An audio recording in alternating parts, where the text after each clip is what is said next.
Hello, everybody. I don't know if this was actually showing me as a spotlight, but that's totally fine. This is Scott Porteous. This is the workshop presents Q&A with John Wing.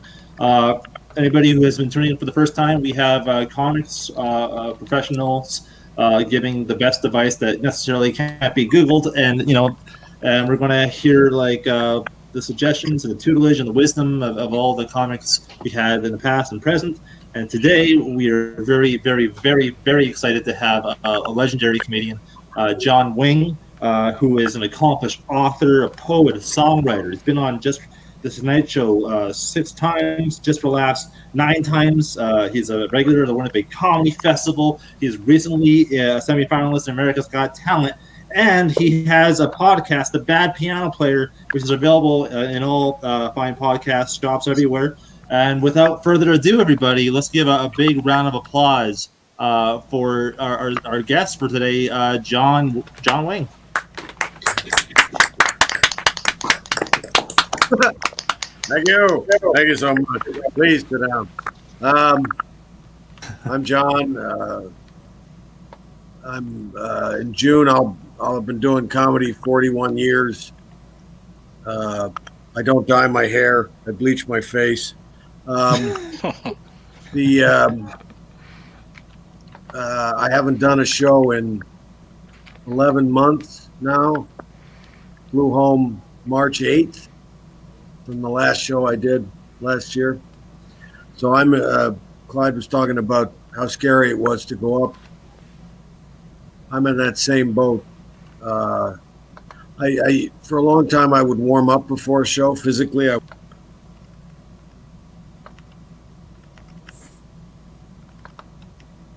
This happened. John just dropped.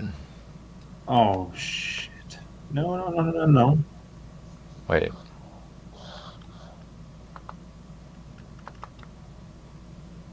What happened? Oh no, that's not good. John just dropped. Oh, he's back.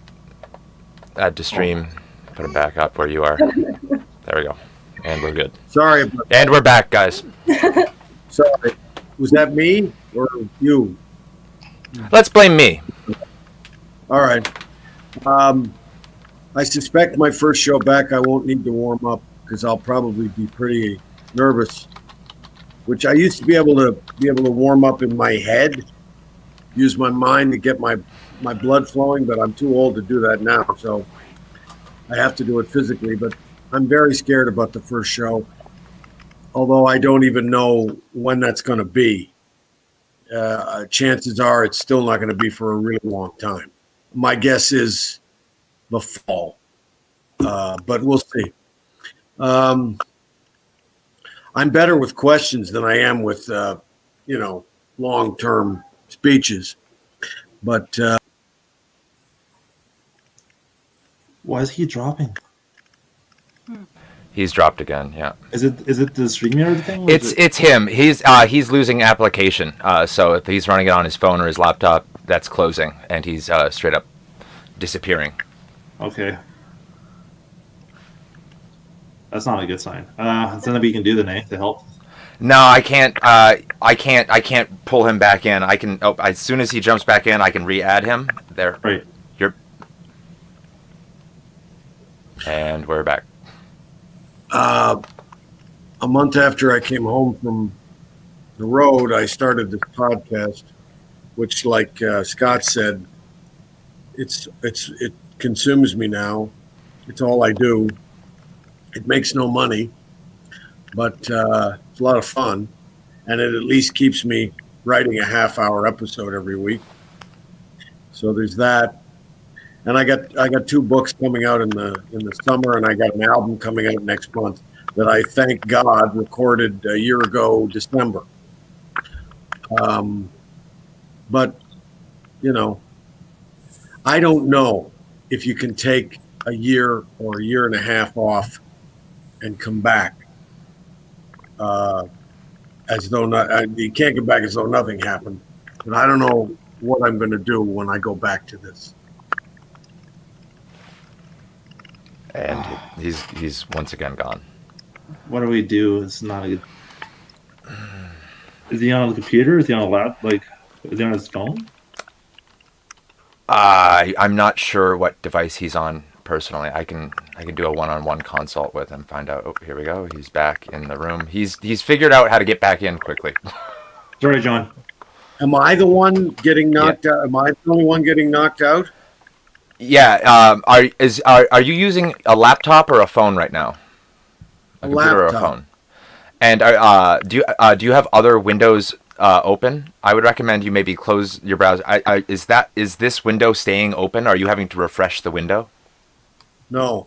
No. It keeps just cutting out as though the internet went out. I have but I do have a strange feeling that this is possibly because my wife, who has a real job, is doing a Zoom meeting in another room of the house. That could possibly interfere. Well, I apologize for that. Let's take some questions until I get kicked off again. Thank you for your patience, everybody, and thank you so much, John, for plowing through this. Who has a question? John, you mentioned that you've been keeping up with your podcast during the pandemic to keep yourself from getting rusty. What other ways have you found to either monetize comedy or just stay active in the community during the pandemic? Well, I have a couple of friends who got involved. Corey Mack, who I suspect Blackman probably knows. Corey Mack is a Saskatchewan comedian who does some Zoom shows. I've done some shows for her, although I don't really consider them shows in the sense, you know what I mean? In the sense of performing. I put on a suit and I shave and I try to light myself properly, and I have notes set up on the computer next to the camera so I can remember what I'm doing. But if that's the future of comedy shows, I'm probably going to retire. But I'm just trying to keep writing jokes whenever I think of them. Just try and write as much as I can and hope that the performing muscle won't take too long to come back if we get back to it. That's all I've been doing. And the podcast is all consuming because you're trying to do a half hour a week, and I've done 41 of them. And every week when you finish one, you think, Jesus, how in the hell am I going to do another one? So I like to have 10 or 12 in a pile. I have folders that are each episode. So I have new episodes piling up. So I want to be a few weeks ahead on what I'm rehearsing and everything. Just try and be productive. My father always taught me that. Be productive. Don't sit around, Although I'm very good at sitting around too. Oh boy, am I good at that. All right. Lachlan, you had a question? Somebody said my kids don't think I'm funny. Was that you, Lachlan? I said they thought my material that I prepared was terrible. Well, for today. Remember, that you're prepared for today. Oh, I see. Yeah. I told a joke to my family at the dinner table one night, and they all hated it. And I was convinced it would work, and I was right. Oh, that's good. So don't be at first blush. Remember who your audience, et cetera, et cetera. Okay. Trust yourself. Okay. My question is, people have told me about the idea of having a persona, and I'm trying to do that, but I'm wondering if you could give me advice on what makes a persona. What makes a persona? A successful one. Well, okay. The most successful ones are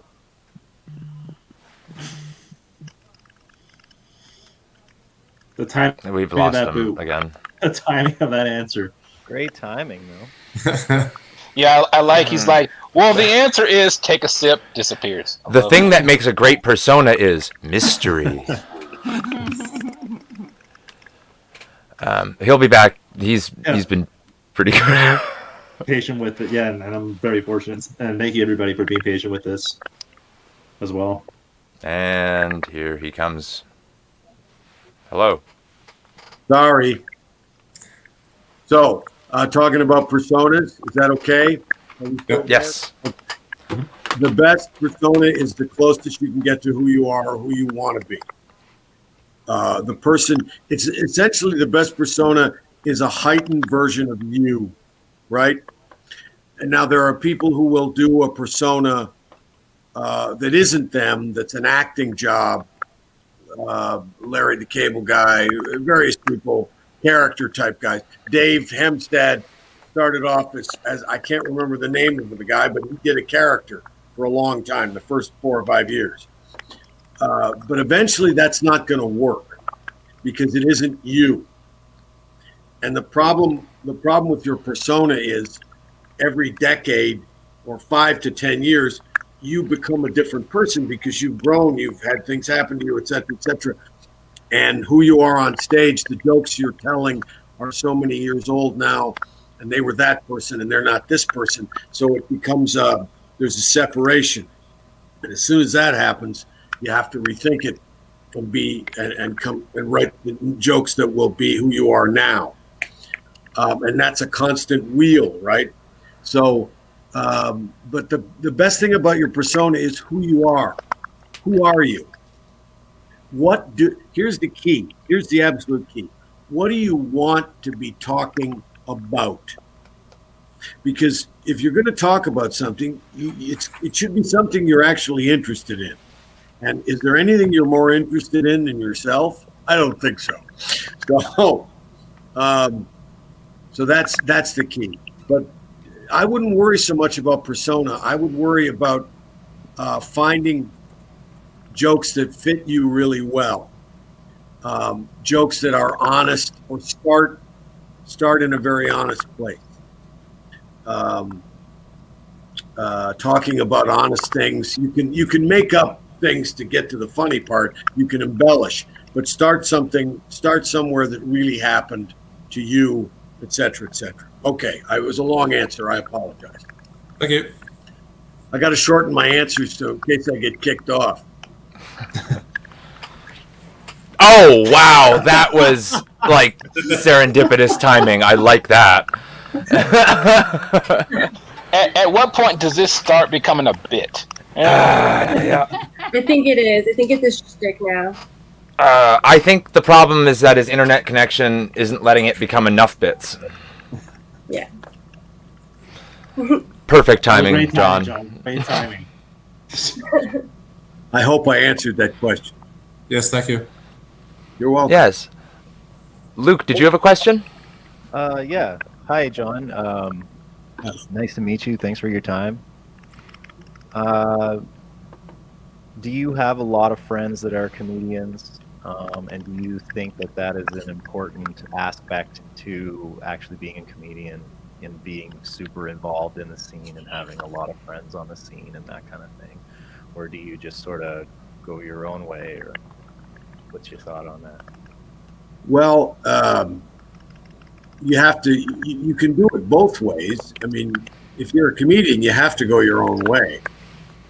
But yeah, I have a lot of friends who are comedians, sure. The internet has been an amazing thing for getting us all together in various groups. I'm in 2 or 3 comedians groups. One I worked cruise ships for a long time, and the internet is great for losing your connection? That's what it's great for. We'll get him back.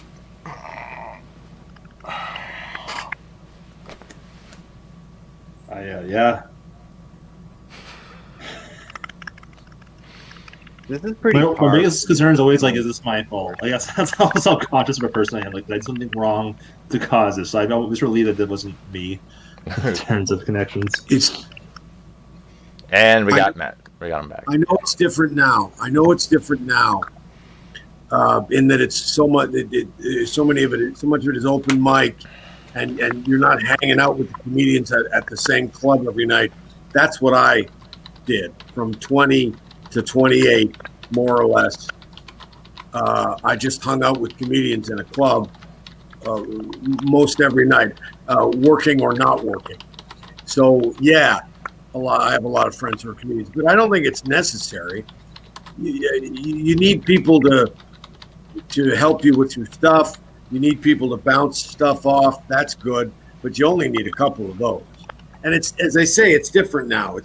It's not so much of a closed community like it used to be.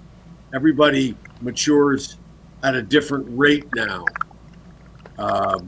because there isn't as much opportunity to do show after show after show where you're stretching out and doing 20 or doing 40 or whatever. So that it's harder to.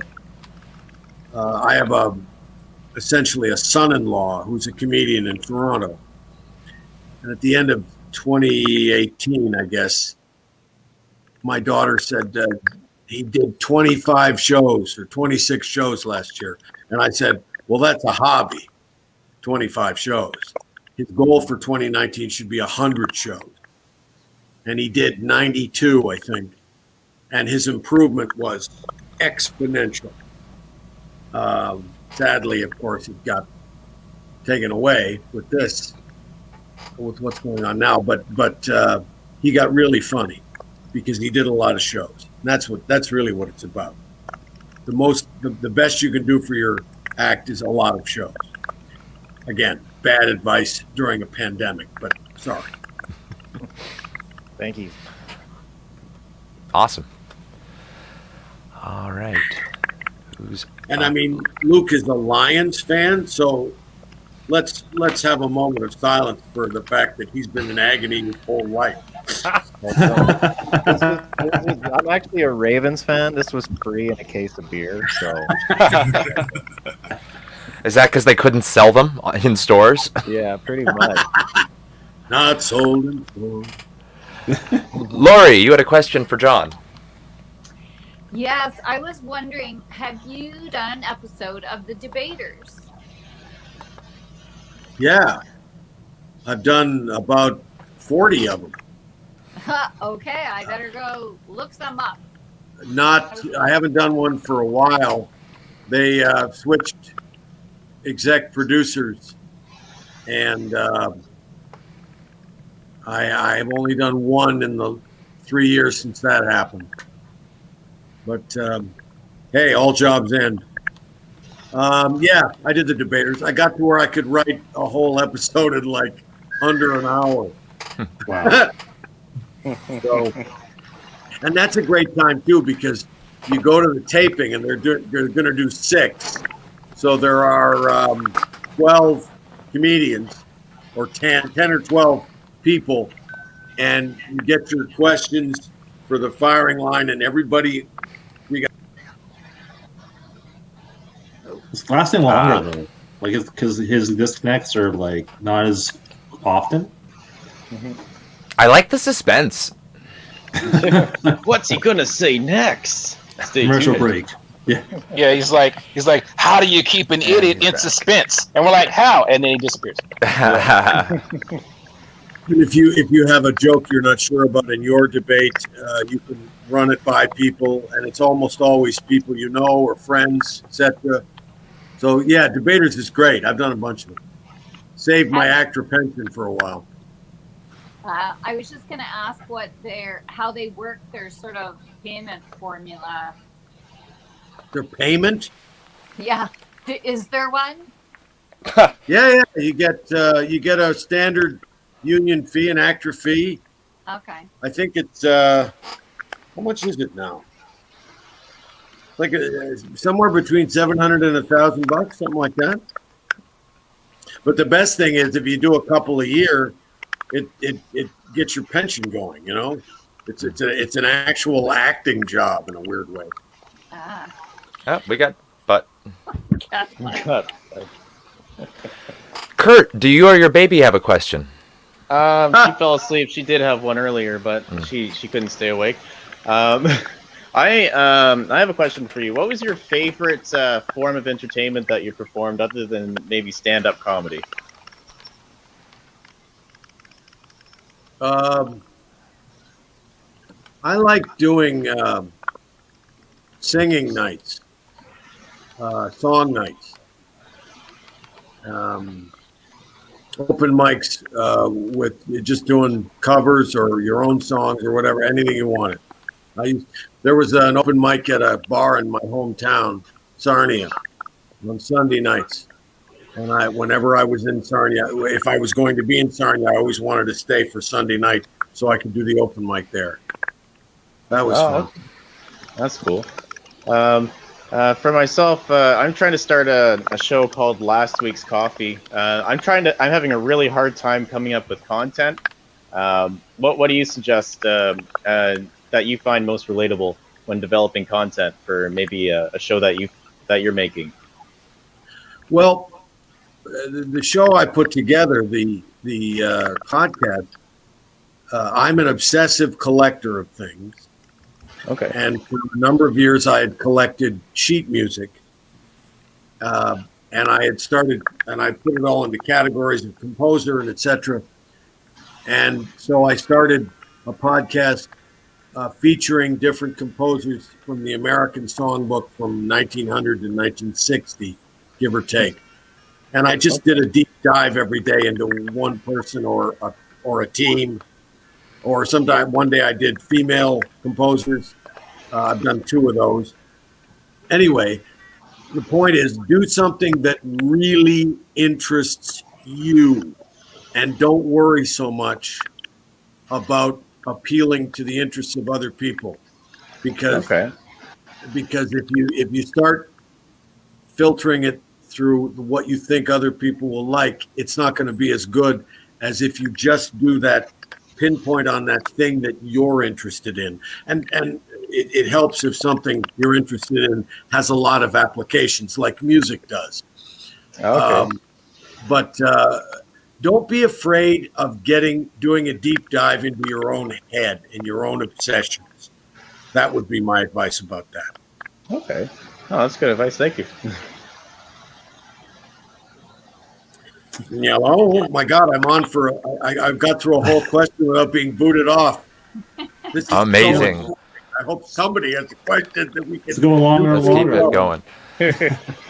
Linnea, Clyde, you guys are muted, but do you guys have a question? I do, yeah, sure. Hi, John. Actually, Hi, I was going to Olivia. ask a different question, but you mentioned music. So, do you do musicals, like a musical comedy yourself? Yes. Yes. Cool. So do I. I have a So I quick do it, question. okay. Sorry. Yeah, both that. What is your process when you do write musical comedy, and what is the difference do you find between writing musical comedy and just regular comedy? Oh, Are they 2 different skills, or are they similar in some? yeah, they are. They're slightly different. Well, okay. I talk about this in the podcast I'm recording today.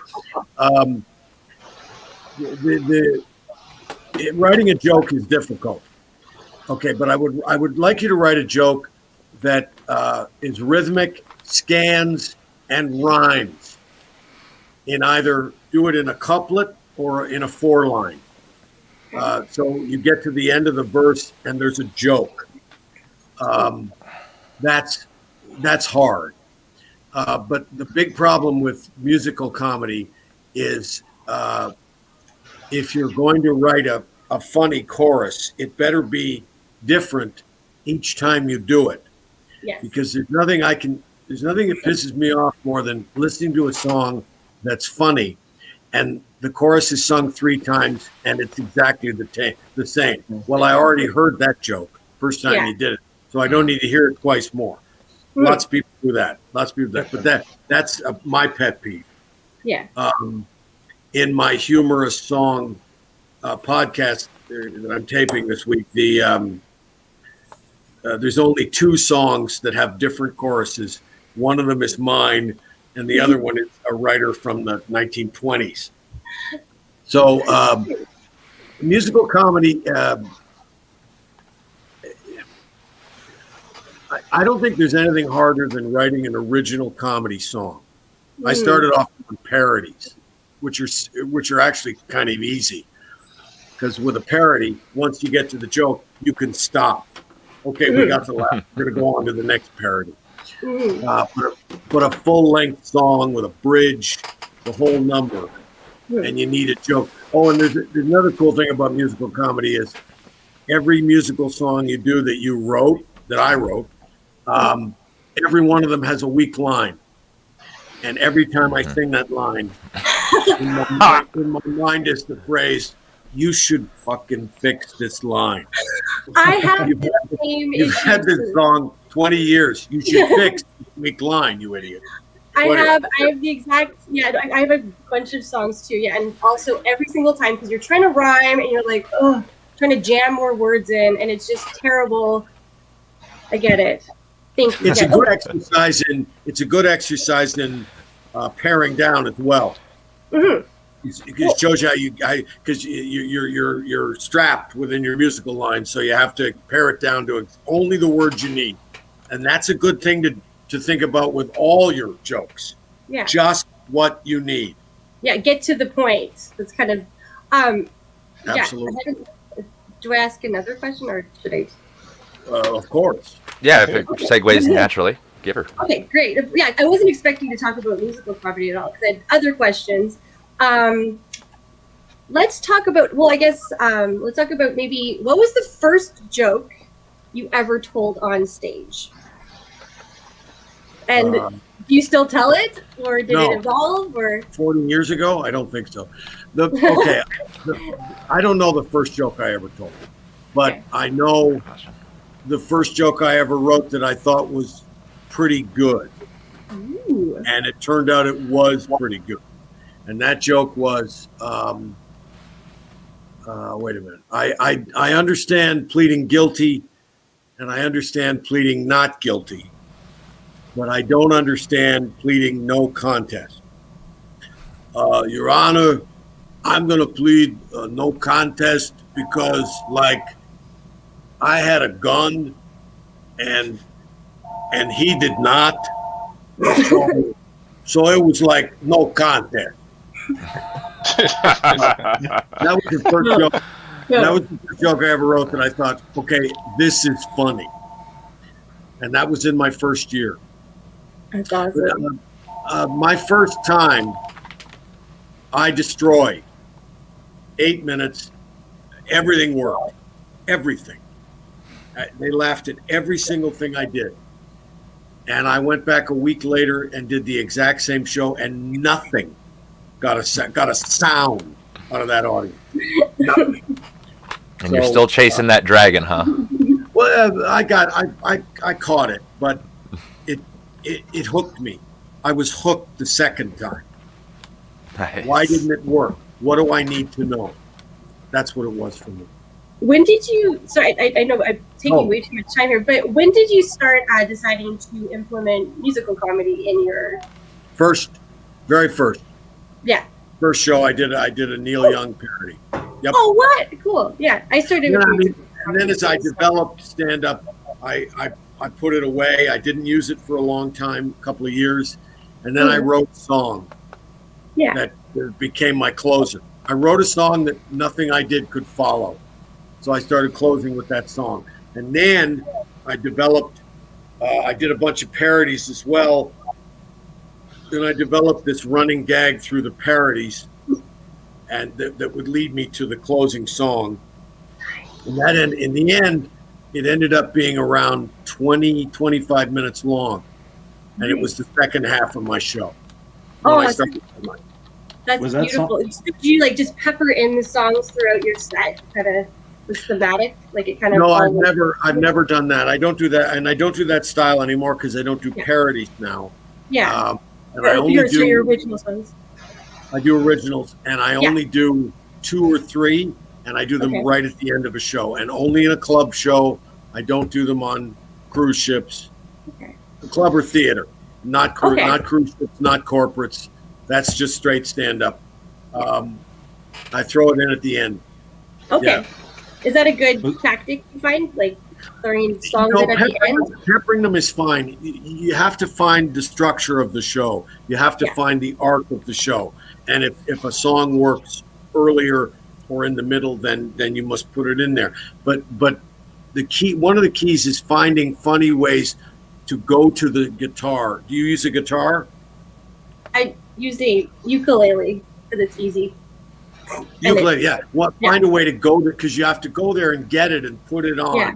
I have a strap. Intro, so I just have it intro on the me. song, and you have to have a funny thing to get there, and then when you go to put it back, you have to have something funny for that. So, one of the fun parts about learning, doing music in the show is learning the way in and the way out again. So almost for like me. choreography, or would you consider it? Well, almost it's like not so much choreography; it's what you're saying. Gotcha. What you're saying, how you make a seamless verbal transition to the music and then back to the verbal, verbal to music, verbal to verbal, right? Awesome. And how it's Scott? all that stuff. Yeah. Well, I'm just curious if that song that he closed with was "I Hope You Die." Yes, that was the song. I hope you die. Unfortunately, as you get to a certain age, you can't be doing songs like that anymore. Right. They don't. I talked earlier about not fitting your persona because you've moved on in your life. That happened around 40. So, God, over 20 years ago, I pretty much stopped doing that song. Does that song kill at open mic? What? Does that song, do your comedy songs crush at open mics, like regular open mics? Like with music? Oh, God, it's so long since I did one. My songs do okay. Yeah. It's, a song idea a really good song idea comes along very seldom. And the best ones are not topical. You know what I mean? What you want is something that isn't political or it's going to have a shelf life of 2 weeks. You want something that's evergreen and going to go all the way. I have a song I wrote that I love, but I don't think it's funny enough, called "Before the Internet." Ooh, I want to hear that. Have you released it? Did I record it? I might have recorded it. But it's just not. It's not.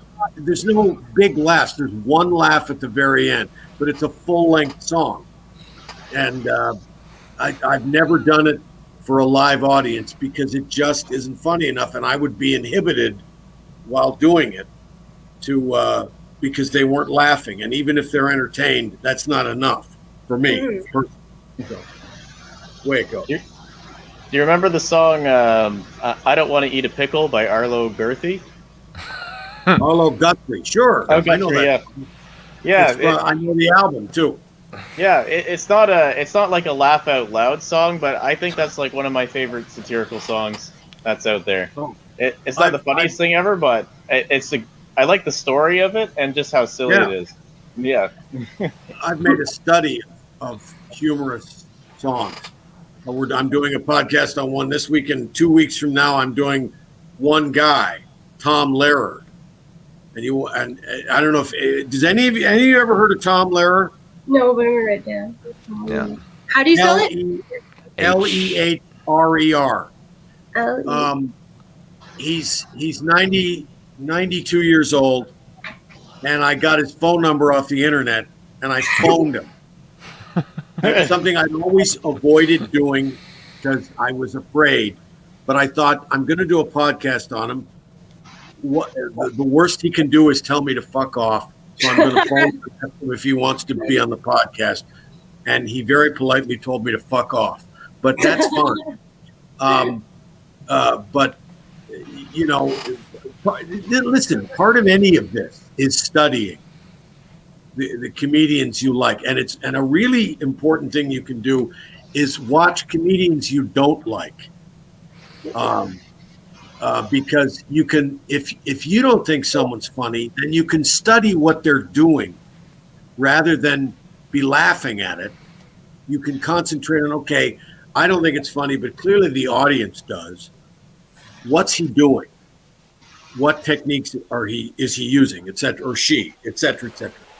Have you all watched Hannah Gadsby's 2 specials? Oh God, they're so good. Come on, Yeah. Hands, watch they're them. so good. Very good. Who said they're so good? Who I said did. that? Oh man, Nanette fucking slayed. Douglas is even better in my opinion. Yeah. Oh yeah, it's true. The art stuff that works so well for her. I've seldom seen that done better. Somebody who asked me, Kurt asked me about content. Watch those two specials, Nanette and Douglas, and you'll see somebody who goes as deep into her own head as you've ever seen, and completely changes the paradigm. Really, really good stuff. Hannah Gadsby. Yeah, she's a master class in turning discomfort and into humor. Like awkwardness and discomfort. It's like her. Right. It's her clay. It's beautiful. And she only steps away and makes a point in the very end of the first special, and that's a big key too. Is even if you want to make a point, it's got to be secondary to being funny. Ooh. But that's merely my opinion. Okay, next question. All right, we haven't got one from Clyde yet. You got anything, Clyde? You know, it's weird. Every question that I had, it's like he touches on it during someone else's question, and so I feel like I'm a terrible question writer. So, I mean, I have one that, but that's not my vocation. You know, comedy writer. Hopefully, in one day. I guess because you mentioned a little while ago about watching comedians that you don't like, that you don't think are funny, I guess, and just studying like what makes the audience like them.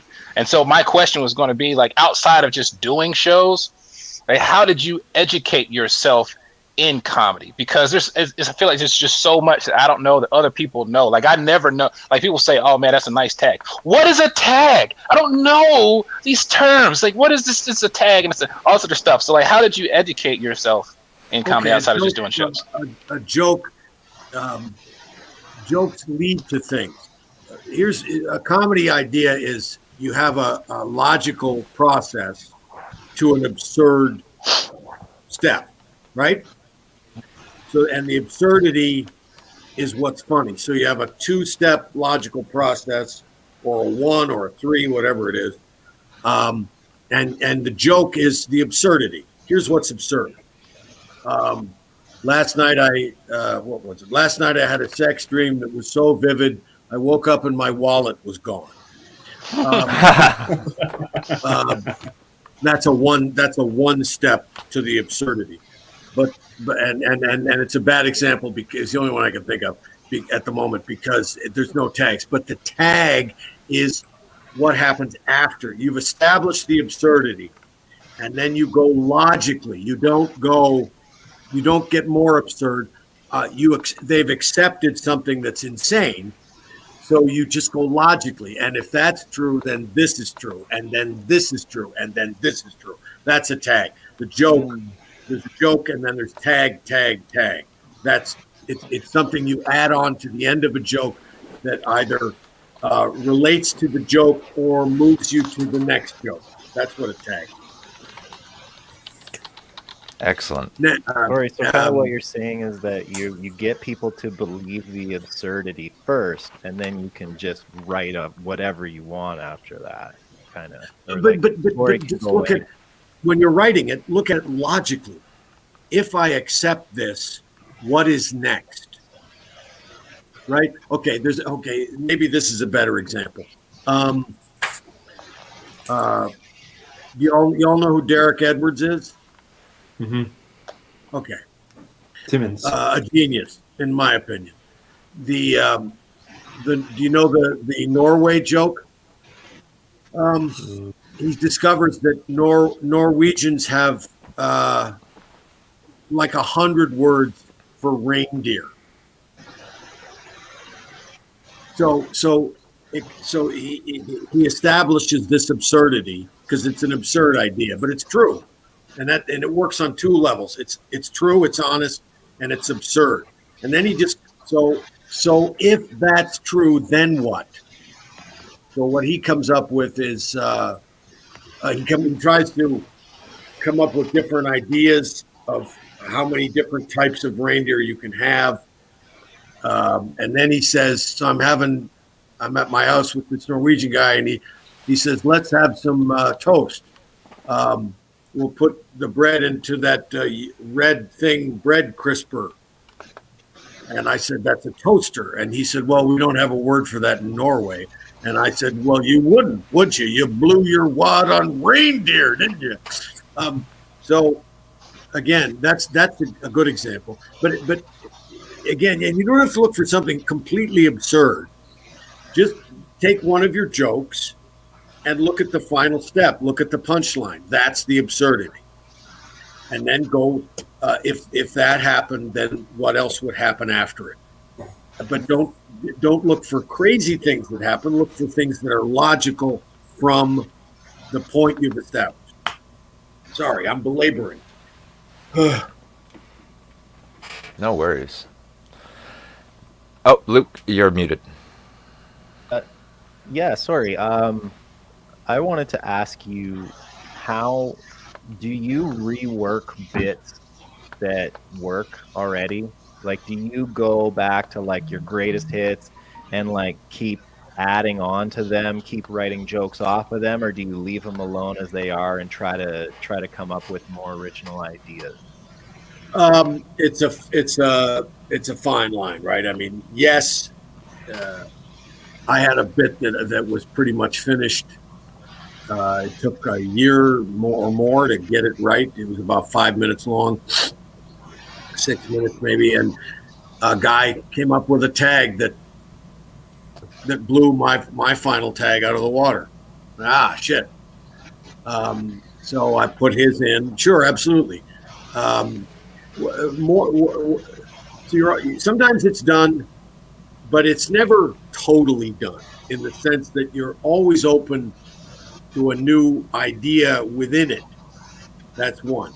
And another thing is, a joke will often fall by the way. Here's a story. Am I still here? Okay, here's a story. Somebody will come up to you and say, you have a joke that you do. You do it every night every night you perform, you do this joke in the same spot. And then one night, for no reason, for no conscious reason, you don't do the joke. And you never do it again. Ever. And then a year later or so, somebody comes up to you and says, remember that joke you used to do about the thing with the guy? And you remember it and you think, gee, why did I stop doing that? And the reason you stopped doing it was the two jokes it was separating needed to be together. And your subconscious told you that. So it got rid of that joke. And they fused, and now they work better. So that happens too. And there's also the thing of a joke that you do and then it doesn't work anymore and you put it aside and then you write a new bit 5 years later and you remember that joke and you go, oh, hey, and you bring it back and you put it in the new bit. So yeah, you're always tinkering. Absolutely.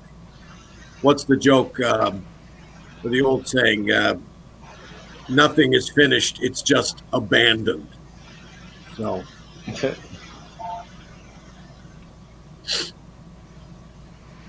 All right.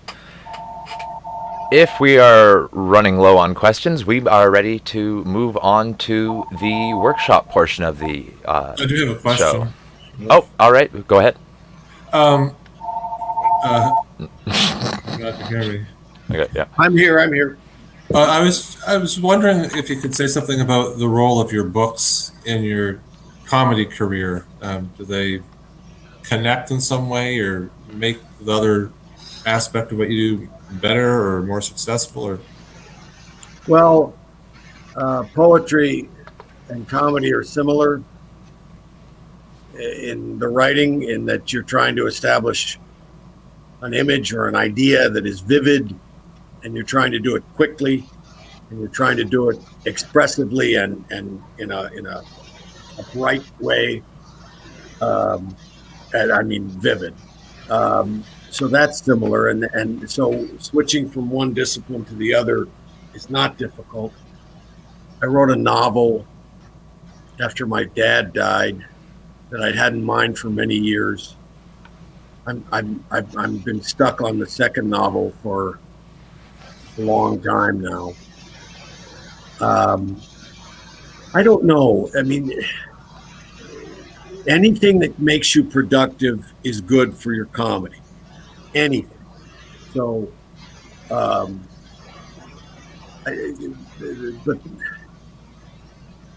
Do people come to you as a comedian because they discovered you through poetry or vice versa? it's vice versa. Nobody. No, I mean, poetry. You got to be kidding me. Nobody gives a shit about that. So I published the book. The poetry book that's coming out in the summer is my 11th, and you know, so what? When I was in my late 30s or early 40s, my teacher, my college poetry professor, creative writing professor, was down on writing poetry, and he said it's a mug's game, and I was like, how can you be like that? Come on. And now I'm 61 and I go, yeah, he's absolutely right. He's absolutely right.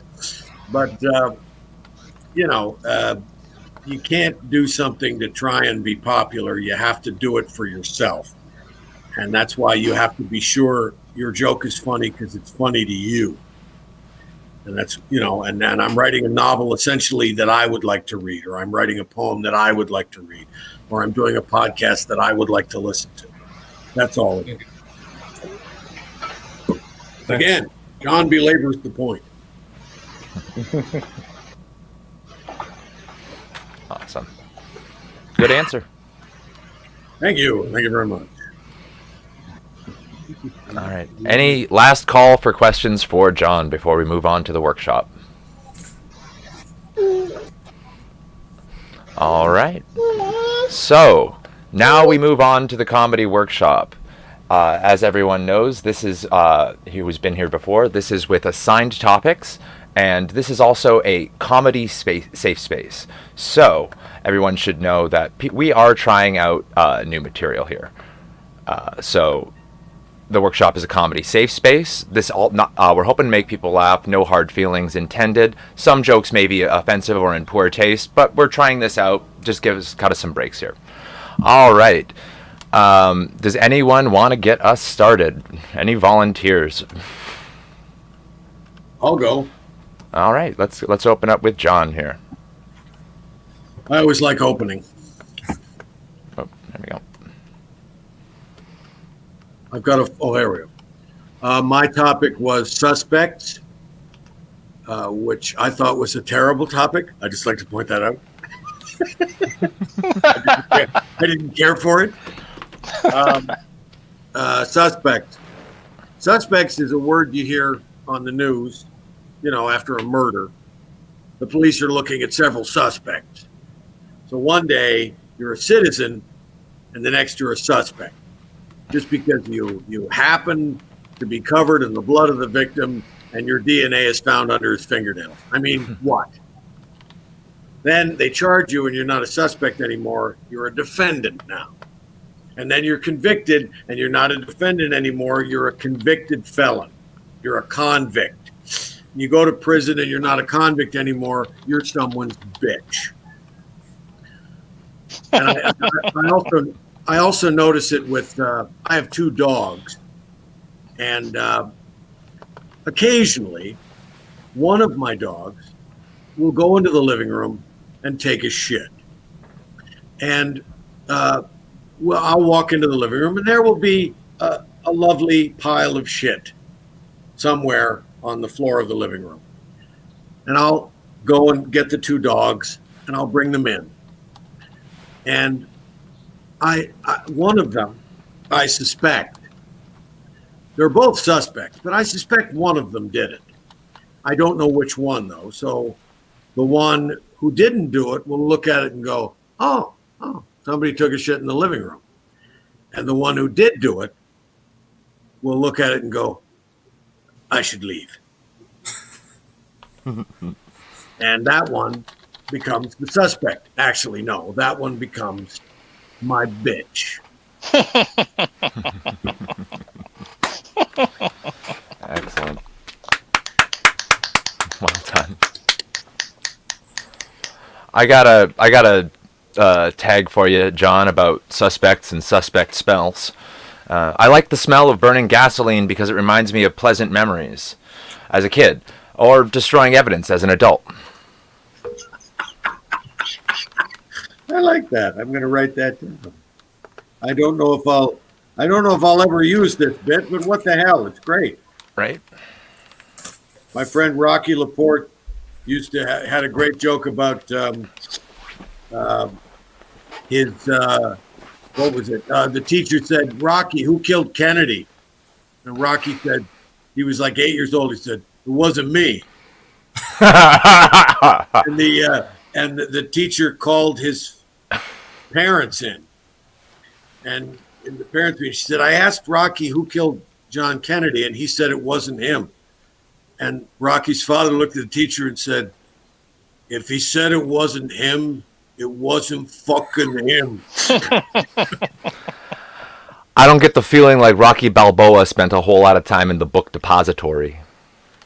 Oh, no, good. That's good. Rocky Laporte, actually. Didn't I say Oh, I thought it was Rocky Balboa. Rocky Laporte, he's a comic. I haven't seen him in a while. We did the Johnny Carson Comedy Festival in Nebraska one year. Oh, I thought it was Rocky Balboa. I thought that was a comedy example of punching up. No. Who else got suspects? Did anyone else get suspects? Or did everyone get different topics? Everyone's got different subjects. God damn it. I know people got a better topic than I did. I know that. I'm It's sorry about possible. that. Hey, where you're talking about your dogs determining who did it. Any kind of dog I've ever usually had always ended up eating its own poo whenever it was in trouble. It could be like whoever sulks away or whoever starts eating his own poop. Oh, the dog that starts eating it is the one who didn't do it. Well, that's the way I look at it. Or I was like, oh, good, a snack. The problem, you want to stay away from the shit. Yeah. I always, when I'm doing a bit, the first time you do it, it's way dirtier than it ends up being, right? So, if I'm doing it if I did that on stage, I'd probably say take a dump, so that I didn't actually have to say shit. I did a long piece about raccoons shitting in my yard, and I couldn't do it without saying shit.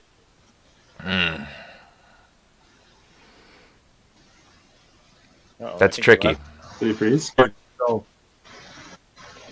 For some we're all reason, back. I was thinking of when you were talking about, the dogs taking a shit, and I was thinking about how it's really fun. It's just funny to me how some pet owners will see their dogs throwing up, and they're like, "Oh my god," and they pet them and stuff, and then other dog owners are like, "You motherfucker." Like it's just funny, like that, like your kid can throw up and you're like, fuck's sakes. And it's like someone else is physically ill and you're mad. I've always found True. that kind of funny. That's a good one. That's a good comparison bit. It's a tricky line to say bad things about dogs on stage in front of people. I've encountered that before, and I've never lost a room faster in my life than just by saying something generally bad about puppies, like anything. And now I'm the puppy hater. It's so hard to walk that line, man. It's like a trigger word too. But here's the thing, though. Jester, was that Jester who said that? Yeah, Jester. Yeah, Okay. that's my name. I get a delay on who's talking. The thing about that is, so how an audience will react. Mm-hmm. If you know that, if you can predict correctly almost every time how they're going to react to something, then you can write a bit that totally plays off on how they'll react. Go full on Jesselnick on it. Well, but it is, I don't know. I know who you're talking about, but I'm not familiar with a lot of him. Like, He writes a lot of jokes that are just like everyone hates him, and like the only people who will buy them from him is like Sarah Silverman and like maybe Norm Macdonald. but Sarah Silverman, if you want to know how to write a great standalone joke, nobody's better than her, in my opinion. She's the best pure joke writer there is. Like, here's something she does. You all should look at jokes this way. She has this joke. So I'm licking jelly off my boyfriend's penis the other night, and suddenly it hits me. My God, I'm becoming my mother. Now, the reason that's an interesting joke is, my God, I'm becoming my mother is often the setup concept. Wow. So good. So she takes something that begins most jokes and puts it at the end, makes it the punchline, and she inverts the idea. And that's something you should always, every time you write a joke, if you can, you should just take a second and invert it. Say, what if it's this way? Right? Anyway, that's just an opinion. Nah, that's a really cool take. Oh, it's such a good punchline on that Sarah Silverman joke. It's such a funny setup, which makes it so hard to deliver on that too. Exactly. Very. That's why. So Yes. An absurd thing to talk about. The jelly. Jelly is such a beautiful word in that context. So perfectly used. I feel like All she right. did the best story on the Aristocrats. Like she did one of the best bits on the Aristocrats, just because she told it in a first-person story about her uncle and stuff, and it was just like something horrific, but the way she told it was amazing. I was supposed All to right. be in the movie. I love her tips for rape prevention. That's like the ultimate inversion. I don't know it. Oh, it's like this list of how to prevent rape. It's like carry a rape whistle, and when you want to rape a woman, blow on the whistle until someone comes to stop you.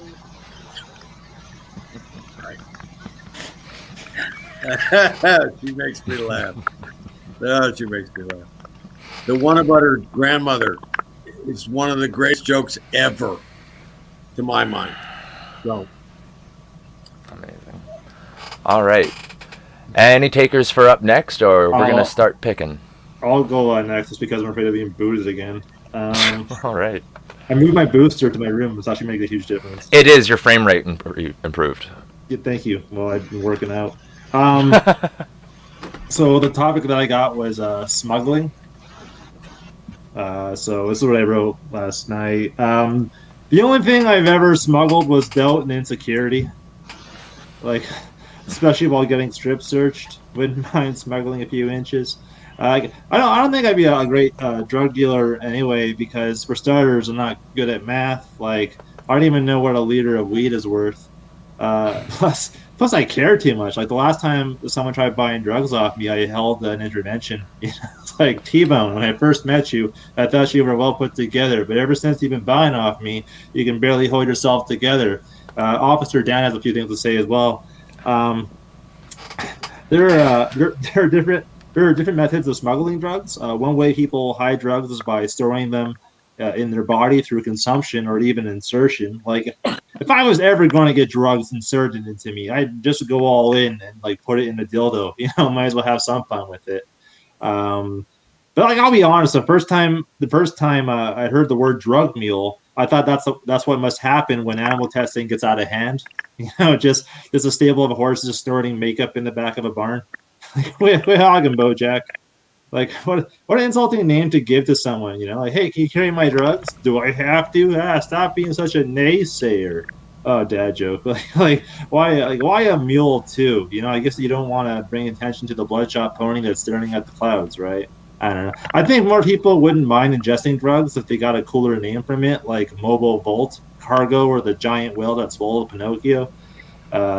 Also, some people they smuggle animals, which is extremely difficult because they have to build an ark, right, and pray to God that it rains. Otherwise, now you're just stuck. You went from being in the Book of Noah to now the Book of Joel Exotic, and yeah, that's all I got.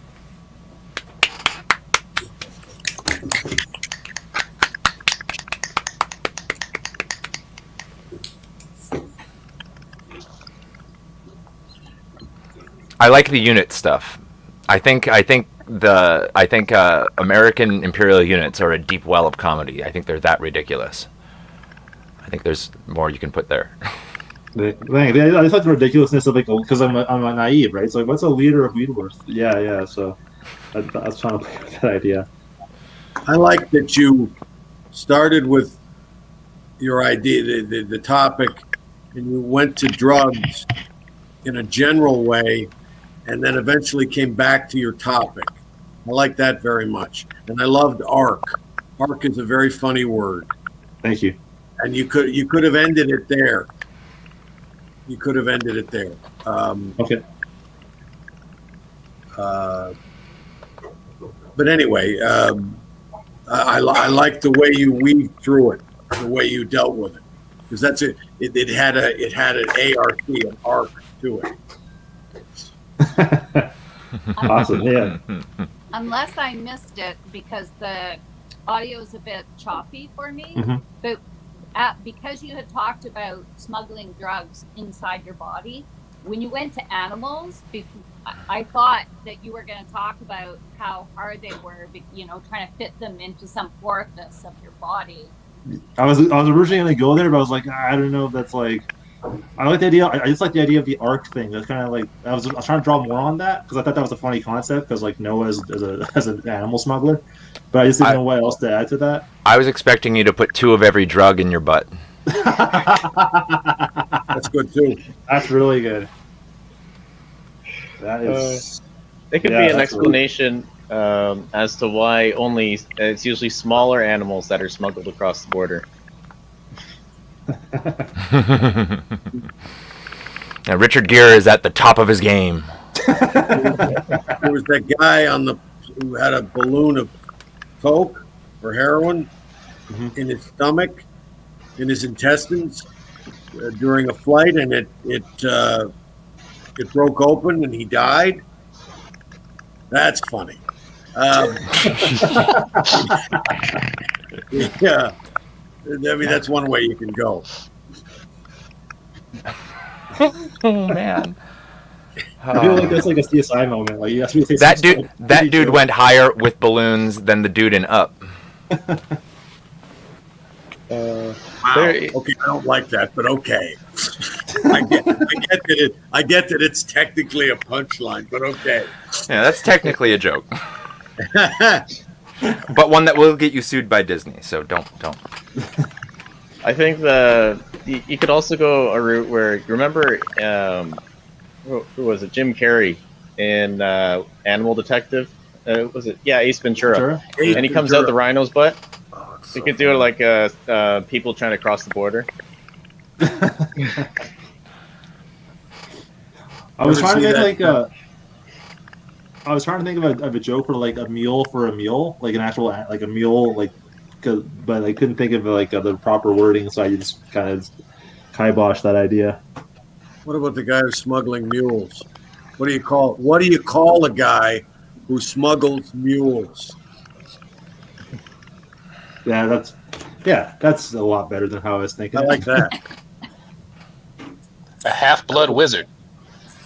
I think a person who smuggles mules is called a coyote.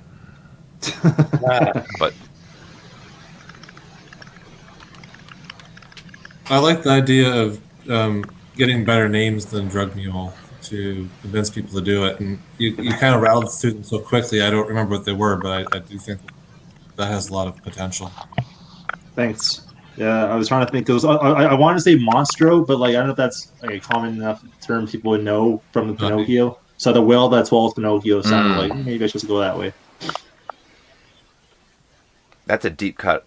Yeah, I do a lot of deep cuts. I just make a lot of references. Try not to do it as much. Yeah, that Monstro reference might just be your big fish that got away. Well, all right. Any more comments for Scott's set there? I agree with Jester. The whole leader of weed thing's hilarious. thank you. What did you guys think of the idea of the drug dealer holding intervention? That was brilliant. I like that. It might not be that absurd. I've seen it happen. I like that you named Yeah. it T-bone. Well, I mean, if you kill your customers, you have fewer customers, right? Yeah. Yeah, but and also I don't know, people. There's that whole back before you could like order 2-hour delivery for weed. Like it was like you had to like hang out and like kind of make friends with your drug dealers. I think that's less of a thing now, but it used to be a thing. For sure. Sorry, what were you saying, John? I like that you named him T-Bone. I like that you gave him a name. Personalizing it, putting a detail in that adds color and adds to it. Makes Yeah, makes it heftier. That's a good thing. Awesome. Yeah, thank you. I was trying to add some. Because I remember hearing like if you associate, what the hell is that sound? If you associate with a joke, like people can like visualize it. It helps. Exactly. Exactly. Awesome. Thank you, everybody. Excellent. All right. Any takers for up next? I'll I can go. go. Oh, We're gonna give that one to Lachlan here. Okay. My topic was zombies. I'll just say my topic was zombies. In my day job, I work with people with pathological levels of anxiety. So you'll hear me say things like, "So, Mr. Jones, what you told me is you have uncontrollable worry that prevents you from sleeping. You have about 10 panic attacks a week. You're afraid of dogs, snakes, and frogs." And then I always add in, "Is there any chance you're also afraid of zombies?" No one has ever said yes. So I assume that no one is actually afraid of zombies. Then I Googled it, and it's actually a thing. People who are afraid of zombies are called losers. I'm not afraid of zombies because the zombies I saw on TV growing up were the old school zombies. They were slow, couldn't bend their arms, and luckily ones got to be in a Michael Jackson video. Zombies look like drunk, down on their luck musical theater people. They might make me say, "Sorry, I don't have any change," but that's not scary. It's just uncomfortable. You know what I'm afraid of? My Visa bill. I have nightmares about my Visa bill. If you want to make zombies scary, have them deliver the Visa bills. The total is due. The total is more than your monthly salary. You will need to borrow from your line of credit to make the car and mortgage payments. Your interest rate is 19%. This is unsustainable. Talk to a credit counselor. Waiting for your dad to die is not a solution. Should I keep going? Great. If you're afraid of zombies and haven't left yet, there's some good news and there's some bad news. The good news, zombies don't exist, so you'll be okay. The bad news, the fear of zombies is really difficult to treat because the key to treating anxiety is facing your fears. And to get over your fear of zombies, you're going to need to find a zombie or a therapist that will dress up as a zombie, and they charge a lot for that. I probably have I have more minutes, but I think I have more material, but I think I've probably done my minute or two, so I'll stop. Thanks. Excellent. The ending is a thing you could explore really. You could go deeper on how therapists charge more to dress up as zombies. Okay. Instead of charging a lot, I would make it obvious that it's more. And so you get your therapist to dress up as a zombie, and we all know that that's going to cost more because therapists don't just dress up as zombies for the regular price. You know, it's going to be above. It's going to be above OHIP. Using the Ontario vernacular, it's going to be above your medical insurance for them. Okay, I'll treat you, but if you want me to dress up as a zombie to treat you, and again, we're going logically from that. Why does it cost more? Because they have to buy the costume. And what are they going to say to you? How would a zombie do therapy? What would a zombie say? Go on. Should I mention I'd like to eat your brains? Go on. No, go on. I won't say it again. Like that. So. Thanks. Playing off of John saying, I thought it'd be funny if it like cost an arm and a leg. That's good. I put down you said like no one's afraid of zombies. I put down necrophiliacs are afraid of zombies. I also wrote down for a tag Night of the Living Dead. And then I put down zombies only exist at early morning in every shopping center. From all Walking Dead. That's all. Like, Thank you. I like the idea. Oh, go ahead. No, go ahead. Go ahead. All right. I like the idea of where you had zombies giving financial advice. How my brain works is I would explore that entire world. How that world would work is like the zombies have like a civilization similar to us after the taking over, almost like a Planet of the Apes, but it's zombies. Excellent. Thank you. What comparing it to fears of other things, like the idea of being afraid of zombies is like being afraid of kryptonite or being afraid of muggles or pardon me, I hate Harry Potter, but anyway, the idea that it's a fear, like you talk about, it's a fear that isn't really treatable because it isn't something to be afraid of, and you could go into a list of other things that you aren't afraid of or you shouldn't be afraid of because they don't exist, and at the end of the list, after 3 or 4, you could put one in that does exist, which changes the whole idea of the joke. I don't have it perfectly set in my head, but if you understand what I'm going for here, is being afraid of zombies is like being afraid of kryptonite or goblins, or or the toilet. that isn't right, but if you can come up with it, the third or fourth thing is something that you can be afraid of that does exist. The first 3 don't actually exist except in comics or fantasies, and then something does. That it's just an idea. Sorry. You might be in luck that there's a lot of things about a big old classic zombie plague that do exist now. Like, I can imagine, like, you can draw parallels to COVID. Like, oh man, look at those zombies. They're not even social distancing. They're just hoarding together. Look at that. That's a great concept. Do you guys want to die again? Is that what you want? Yeah,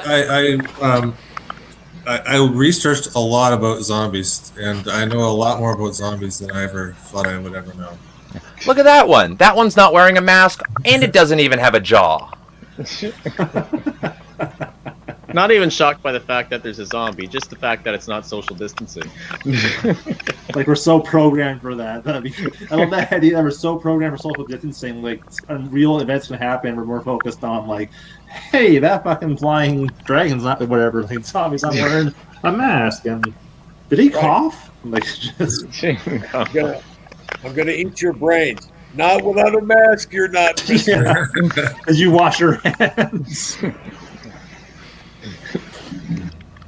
That's a great concept. I love that. Yeah.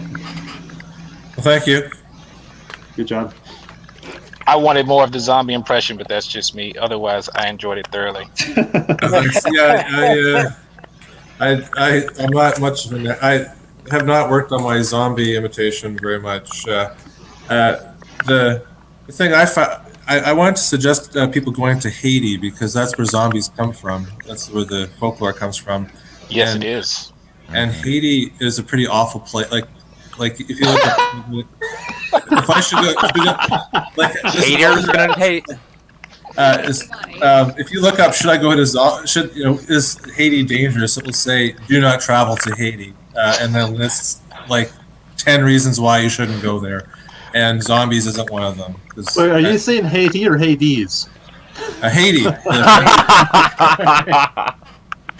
Just making sure. And I don't think anyone in Haiti is afraid of zombies because they're afraid of all the other stuff. The Living Dead? That's unusual even for Hades.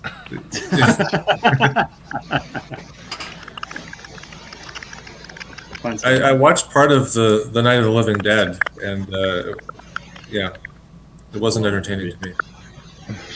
Anyway, I'll stop. Thank you. All right. All right, takers for the next step. Hey. Kurt. All right, we got Kurt on stage. All right. Well, my topic was sustenance. Like, what the heck is funny about sustenance? I mean, I had a really hard time with this. I just wrote this out like last night, pretty much. So, it's funny comparing what sustenance was between now and 100 years ago. Back then, you needed a town square for your food. Today, you need click and collect. Back then, you needed a town square for your gossip. Today, you just need Instagram. Back then, you needed a town square for a library. Today, you need Kindle. I got mad at my wife once for having Kindle. And I thought she was cheating on me. I'm like, I grab her phone. I'm like, "Who's this Robert Ludlum?" He's a book writer. I'm like, "Oh, not even shy about it, eh?" Like, "I'm just looking for some sustenance." I'm like, "No." It's not my fault though. Like, they gave a bookstore the same meaning as like a swingers app, like Kindle and Tinder. What's the difference between their meaning? That's like if it's like if they had a shop called Simply Baked, and it's a bakery, which is the case in my town, and across the road is another one called Simply Baked, and it's a weed dispensary. There could be a little. You can make mistakes in that situation. Imagine about 100 years ago in the town square, they had a brothel and a library next to each other. The brothel's called Tinder, and the library's called Kindle. You tell your kid to go read a book, like that could be dangerous. Parents are all excited though. It's like their teen is going to the bookstore every day, yells to his mom, "I'm gonna go check out Jane Austen." Good for you, dear. He spends all day there. I'm so proud. What if the kid runs into his dad there? You know, I thought this was the library, Dad. And his dad's just like, "I'm just looking for some sustenance." "Oh, check out Jane Austen." That's it.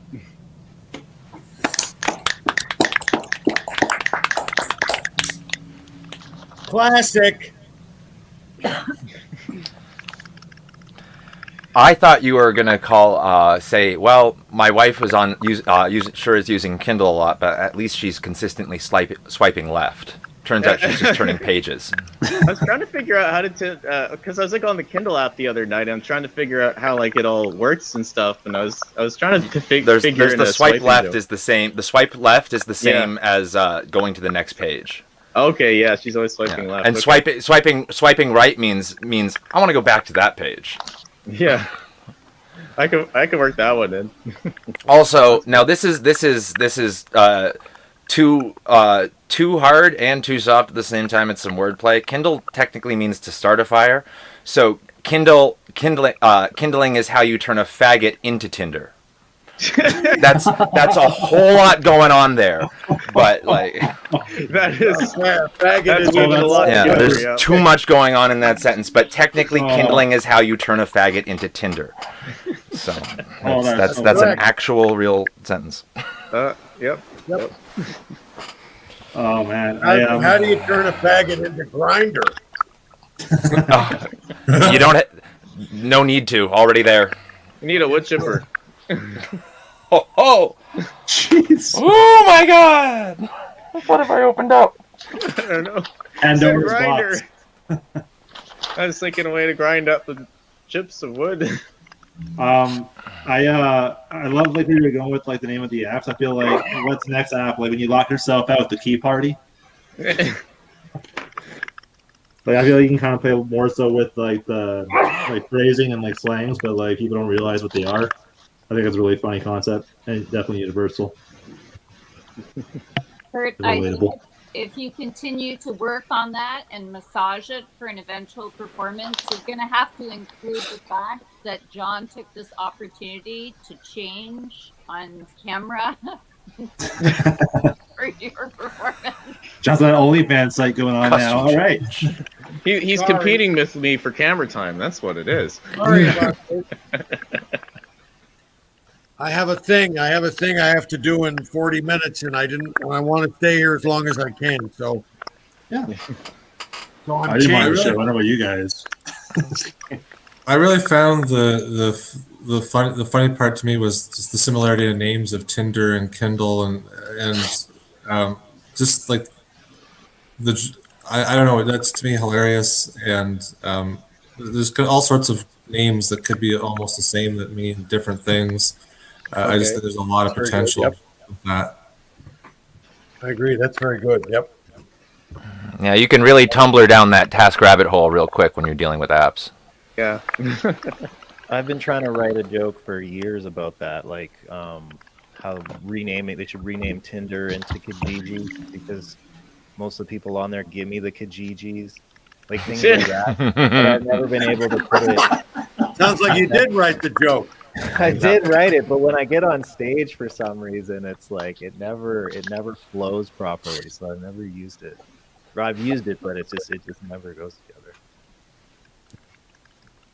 Or like how most people on Kijiji, want to get together and haggle and have a sandwich and all that stuff, and they should just rename it Kijuji because like it's like all you're always like making deals and getting together, and it's like a nice event, Whereas when you with white people, they just want to sell it really fast. Or if you could haggle on Tinder. Like, Oh my God, or haggling. something. I don't know. That'd be fun to make money there, maybe. You're in like an Italian market or something like that, the street market. I know you can be haggard on Tinder. I've seen that. All right, we are job, moving on. That was great, man. Yeah, I just Uh, wanted to say, I don't know how long you've been married, but I imagine you know your wife's voice pretty well, and that's exactly what she sounds like. yeah, exactly. I emulated it to a T. I mean, like if you hear it, you're gonna recognize. My wife's on stage. Yeah. 3 or 4 of us. There's an Edmonton comic and a couple of other guys I know. We got together one night and we all started doing our wife voices for each other. And they were virtually all the same. I wonder if there is a woman that actually sounds like that stereotypical like woman voice. No, Is there what isn't. somebody say it? No. I'm sure there is somewhere. Oh, that's what I did. Like I can't even do it myself. I want to be able to emulate that. And My do wife's- it. I think it's My Tim wife's Allen's voice doing message. it. In my experience, there is one. They were just not born that way. I've always believed that it skewed more toward child porn star than anything else. I wonder if there's anybody with a stupid husband voice out there too. Oh, sure. Oh yeah, because Of course there is. if I do a boy voice, somebody speak like this. That's terrible. Man. I hope was I meet a bad somebody with that voice again. exact voice. Yeah. My wife's voicemail is me honestly just trying to imitate her. It's like it's just that's my wife's voicemail. You call her, it's like, Hi, you've reached the voicemail of Gianna. This is, I'm unavailable to take the phone right now, so please leave a message. That's great. that's pretty much your voice message, so It's great that you can do things for each other. I know. She didn't have a voicemail, it was bugging me, so I fixed that. Awesome. Love it. All right. Anybody else want to go next? I'll go. All right. Clyde. Oh, look. So yeah, the topic I got was yoga. I find nothing ruins a beautiful scenic picture better than someone doing a fucking yoga pose in front of it. There's just Instagram is just pics of like people bent over doing yoga. It's just basically virtual porn now, Pella porn. Peloporn, actually. Instead of Peloton, we'll call it Peloporn. But yoga is very spiritual. You know, you feel very vulnerable, and it's always like, you know, guys, feel yourself, your stomach turning into a butterfly that is going to morph into the life spirit of a wolf, and then breathe that fire out. And this sounds like every weird Tinder date I've ever been on, with less sweating in the fetal position, though.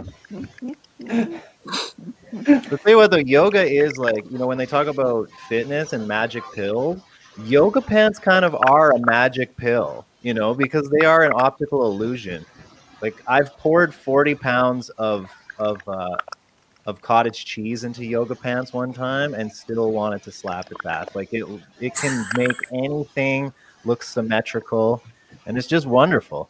But like, those are that's like the new crappy cheap pants now that they've moved into like getting Indonesian kids to make them. You know, they just mass produce them with like the thing that scrapes off, because those old yoga pants, you know what I'm talking about? Like the first original Lululemon pants. Of course, you know what I'm talking about. You have a pair in your closet for sure of those old school yoga pants, like with like a branded Omega sign in it. It's like it's made of hemp and stuff. Like, those things last for freaking ever. They're like cockroaches. They'd survive a nuclear war. I think in 1,000 years, the archaeologists are going to dig us up and they'll find like, oh, they were this crazy civilization that made they made animal shapes, and they wore these ceremonial pants, and everybody had these ceremonial hemp pants. Amazing. And like, you know, they'll think that we worship that Omega sign and stuff. So yeah, that's all I had about yoga. That was very good.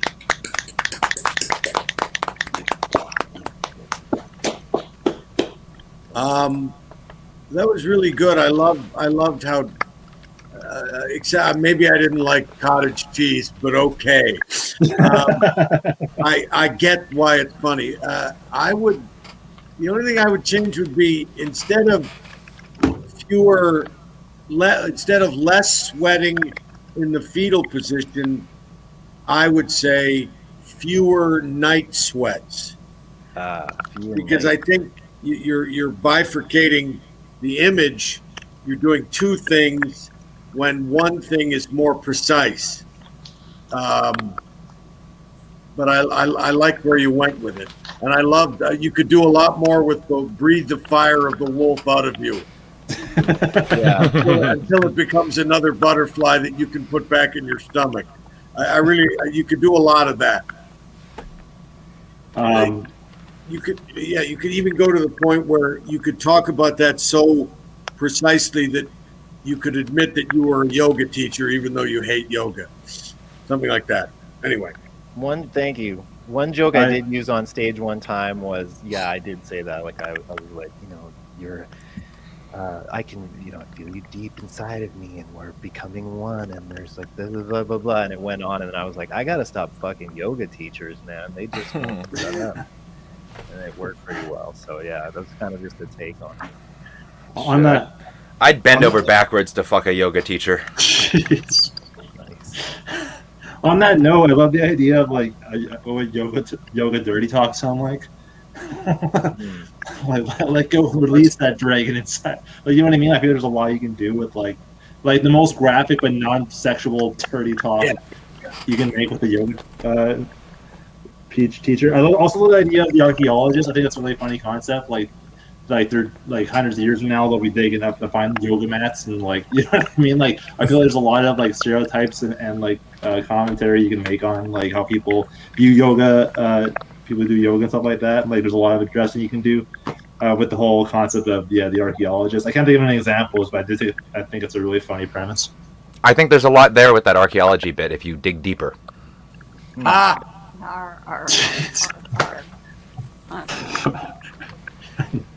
Any of you know Erwin Barker? Yeah. Yeah. I saw the play that was wrote by Bruce Clark. Yeah. Congress. Right. Erwin had a joke. I've been doing yoga. I do it on Tuesday afternoons and occasionally Friday mornings and sometimes Sunday evenings as well. You have to be flexible. That's funny. That's so brilliant. Yeah, when Erwin did a joke, you pretty much went, yeah, okay, that's the joke. All right. Throwing them away. Love it. Anybody else feedback? There's got to be something about cold yoga, doesn't there? Like, I went to Antarctica and taught cold yoga for a while, or there's got to be something with that. Right. I've been screwing around with it in my head for a long time, but I'm not of the culture of that particular culture, so I don't know. But gotta be. And there's no funnier phrase than downward dog. There's no funnier 2-word phrase. If you can find a way to get that in, that's a built-in punchline. Yeah. Maybe you can play off the whole, like, not so much temperature, but like people's personalities as being cold. Like just shitty instructors. You know what I mean? Maybe making that joke. I thought this was hot yoga, not cold yoga. You know what I mean? Maybe we can play off that, like just in terms of like their attitude. Or you could say something like, you know, I love hot yoga and I enjoy cold yoga with my wife. Got a butt. I like cold yoga the next day out of the fridge. You know, yoga is still good cold the next day. Those pants got that booty looking like 2 melons instead of Lululemons. Oh, I'm dyslexic, so I call them Lulu melons. I forgot to mention too that we're probably going to think that we all worshipped asses in 1,000 years. That like, we worshipped, you know, butts. Where's the lie? Yeah, fair enough. I think there's something funny about it's largely women that do yoga and that wear yoga pants, and men say like we don't do yoga very much, and we certainly don't dress the same way. And I don't know what's funny there, but I think that's a pretty big difference. That could be funny. The punchline is sting. I call them my moose knuckle pants.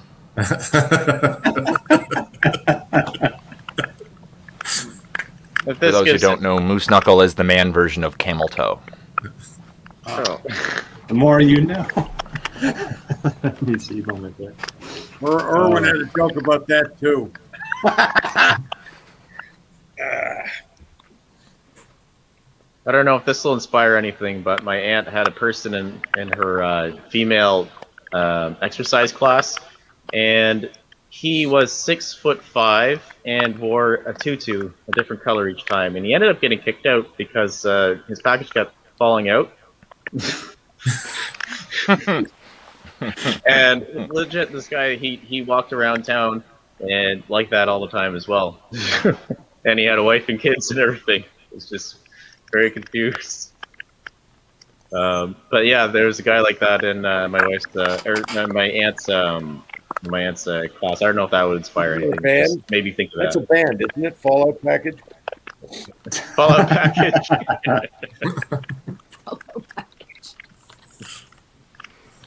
Postal worker. That's a Awesome. great band name. I was thinking like mailman, like he's dropping off his package. The mail. Oh, it's falling out. He's not dropping anything. It's Sorry, falling out. He's not aware of it. Yeah, you're right. Maybe he is. I don't know. No man, his package kept falling out. I love it. To the next door. To the next door. Say something about tracking the package, Mm. tracking number, like Tracking the package. Beautiful. Sometimes the package, is in the wrong place. I don't know. In the wrong I place. have It a has been tracking delivered. number tattooed on my balls. That's beautiful.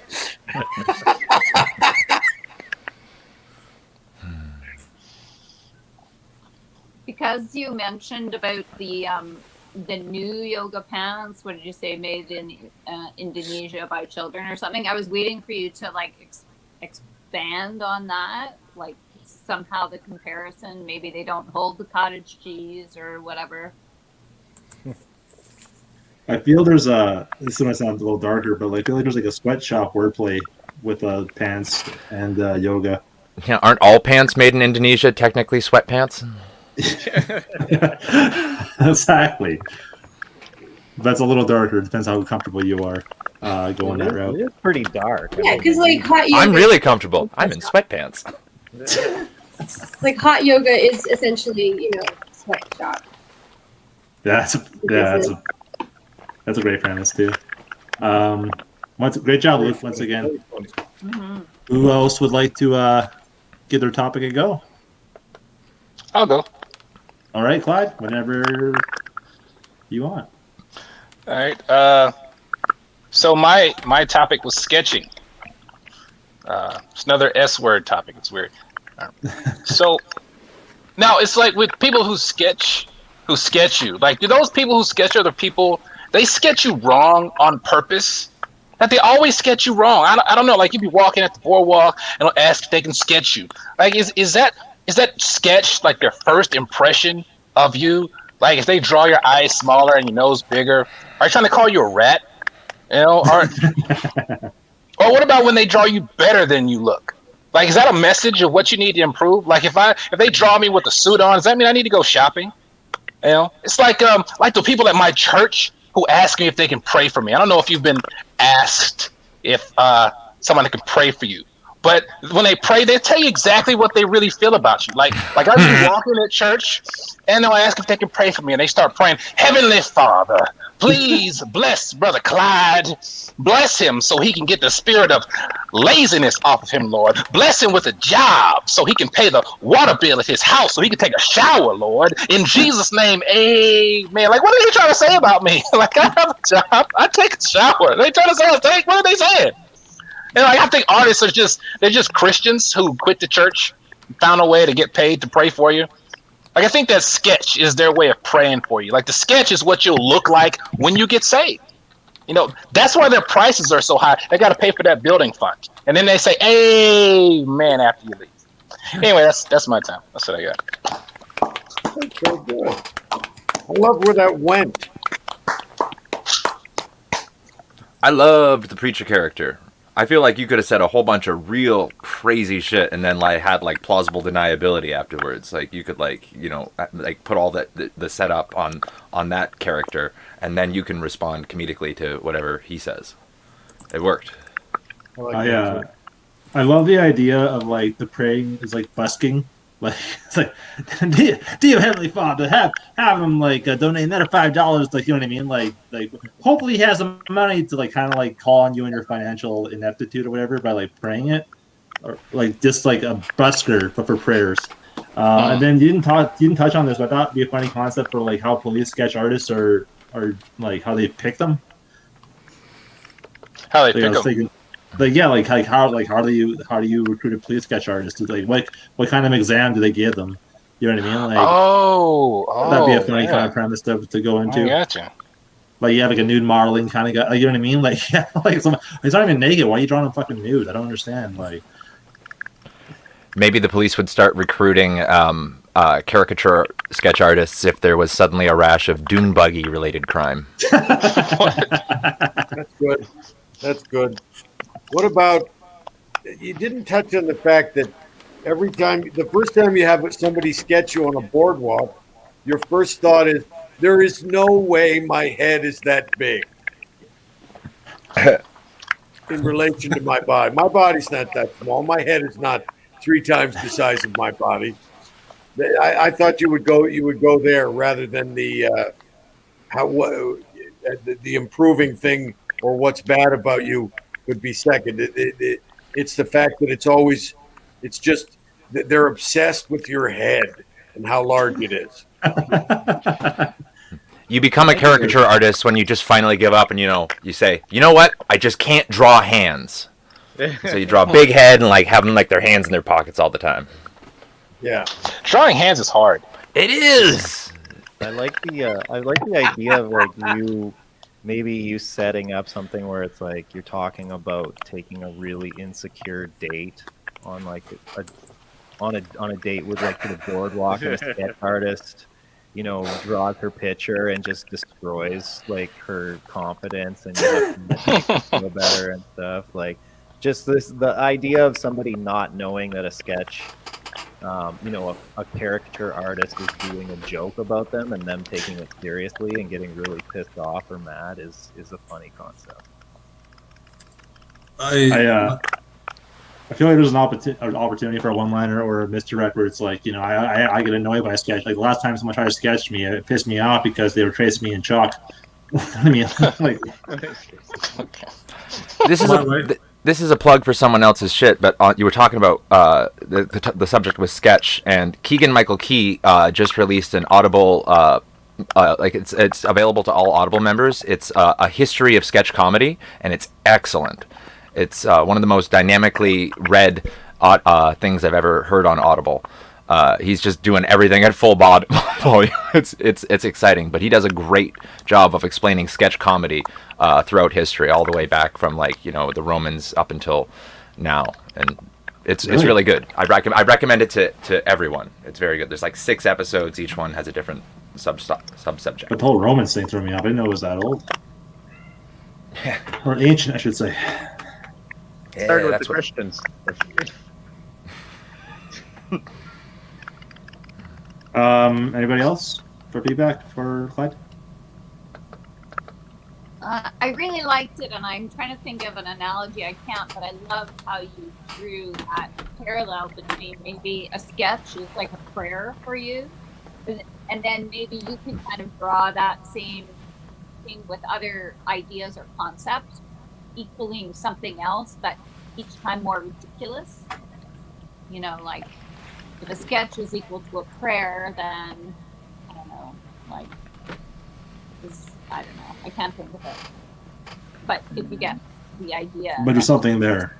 some analogous thing, but completely different and unrelated.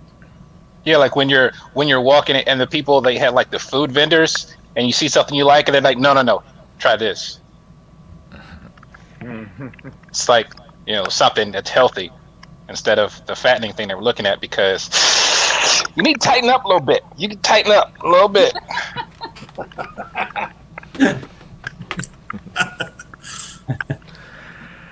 Yeah, great stuff again, Clyde. And I think Linnea, you're the only one who's left, right? I feel wildly unprepared. My phone died. I had flu, but I'll go ahead. So my topic was special abilities, which was very interesting to explore. I had a few different options to do.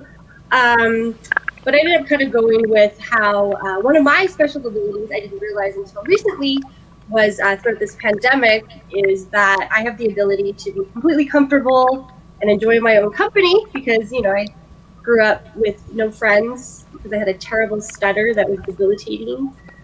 And, and I completely lost my train of thought there, but that's okay. So my ability that I've noticed other people go through that is the ability to be alone with your own thoughts. And it really shows that none of you obviously grew up with no friends with a terrible stutter. I had a terrible stutter so badly that I had a school speech pathologist that would pull me out of class every Wednesday. And in hindsight, I don't think he was really that qualified because one of his techniques was to pull out the phone book and have me make prank phone calls, which was terrifying. I'm not kidding, this is true. And also, one of the other techniques was to order pizza from the phone book too. And he would make me order pepperoni pizza and do all of those sorts of things, which was great. But it's great though, he ended up curing me, because after that I just didn't speak again, and I had another ending for that, but I forgot it. Anyways, sorry, that was terrible. Oh my god.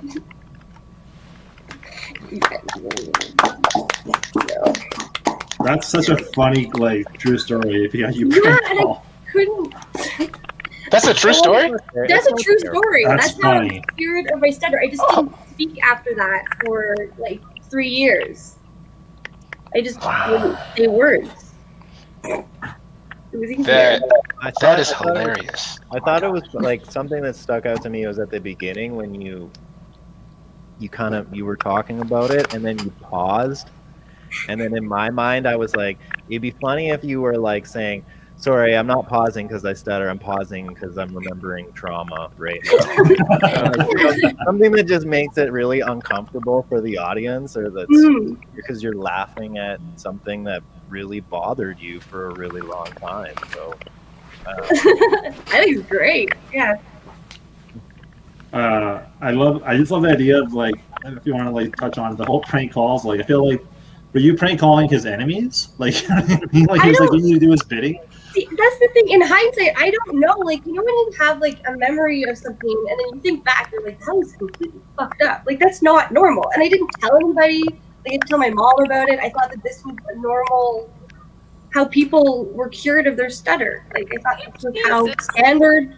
I didn't know. That's the key. The key to that bit is the prank calls and the pizza. Mm-hmm. Oh, yeah. There's more there. But you don't release the tension. You create a lot of tension with what you're talking about, but you have to release it. You have to put the laugh in to let them know it's okay that they can laugh at this. I'm not sure how you do it, but it's very good, and you're talking about a true thing, and that's. And the idea of a stutter as a special ability, in that you learn things that other people don't. That's a very good idea too. Seeing it instead of seeing it as a disability, or I'm sorry to use the word, a handicap, seeing it as a special ability. That's a good idea. That's a good inversion. Yeah. But you got to find a way to release the tension on that. So. Oh yeah, definitely. It's not. Yeah, I was not ready by any means. So we ordered a pizza with peppers, and then we had a pizza with 6 different types of peppers. Do they have like post-traumatic stutter disorder? I don't know. I don't think it helps if you do a stutter. I don't think that's just my opinion, but I don't think it helps. Okay, it's hard to order a pizza at a party when you're stoned and people are trying to make you laugh. It's just as hard as if you stutter. Maybe you could go at it that way. Okay. But I don't think doing the stutter helps. But yeah. Again, it's my opinion. Yeah, no, that makes sense. Because you can visualize the stutter. Like, you don't even hear it. Yeah. And you know that, like, essentially, it's like even like it's like doing like a deaf accent or like a stutter. You could potentially offend people.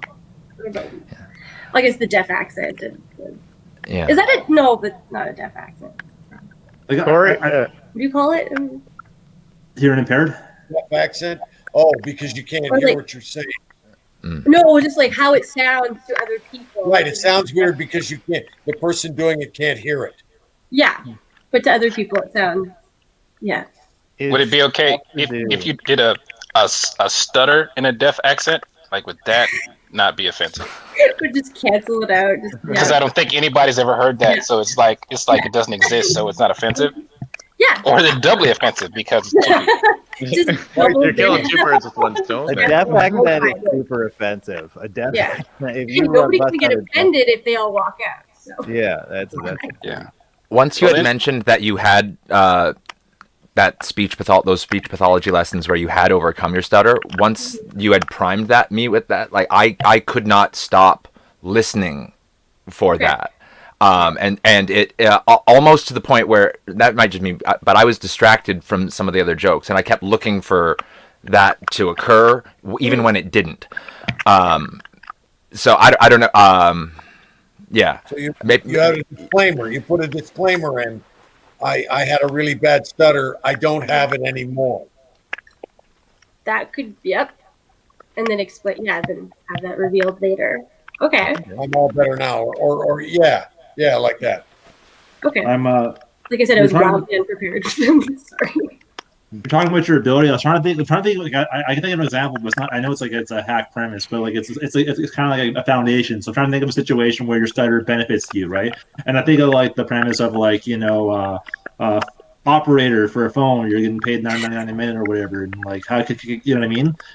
Like play off that, but obviously that's been done. So, but I'm trying to think of a scenario where that would like you can kind of make an example of that would benefit you, and it would be comical. It wouldn't be like but I just can't think of the top of my head right now. But like, or just not so much benefit you, but like would be like, I feel bad because I feel like this is my thing I always do when I make references, like hostage negotiator, like don't you know what I mean? I always do shit like that's my one. I don't know what it is about hostage negotiator, but that's always like my reference example. But like I think it'd be cool if you think of something, scenarios, jobs, something that would like make it interesting if you had a stutter, like fun, like that. But I can't think of anything on the top of my head. But there's something there.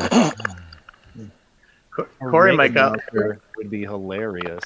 You could say like because you were growing up with a stutter, you always like fantasized about having jobs that were really, that would be really, really hard for you to do. Like a ring announcer or a voiceover person. Or ring announcer would be good. Oh, yeah.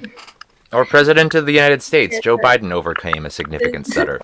Exactly. Did we lose John? It'd be a good time to.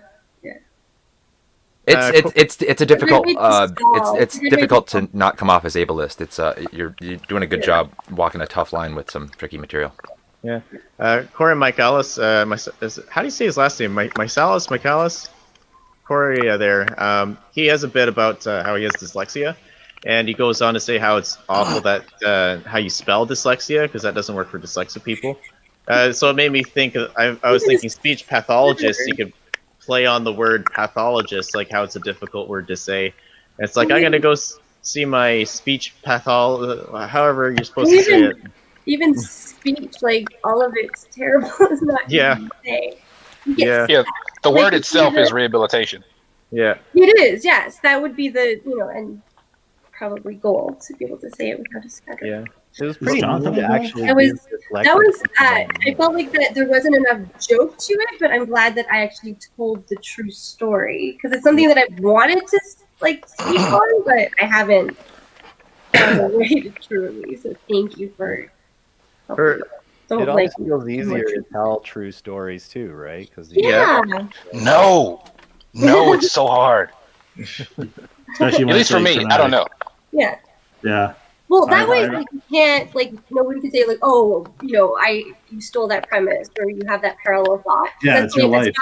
So I want to be able to watch more like stand-up comedy, like other people's stuff, like specials. But I stopped doing it for a while because I was like, every single time I'd watch it, like, I'd have a premise or a joke. I was like, crap, like, a person just said something way too similar to what I'm writing, so it kind of dissuaded me. So I want to try to do more true-to-life stories and. Yeah, I mean, the safest way to write is when it's about your life.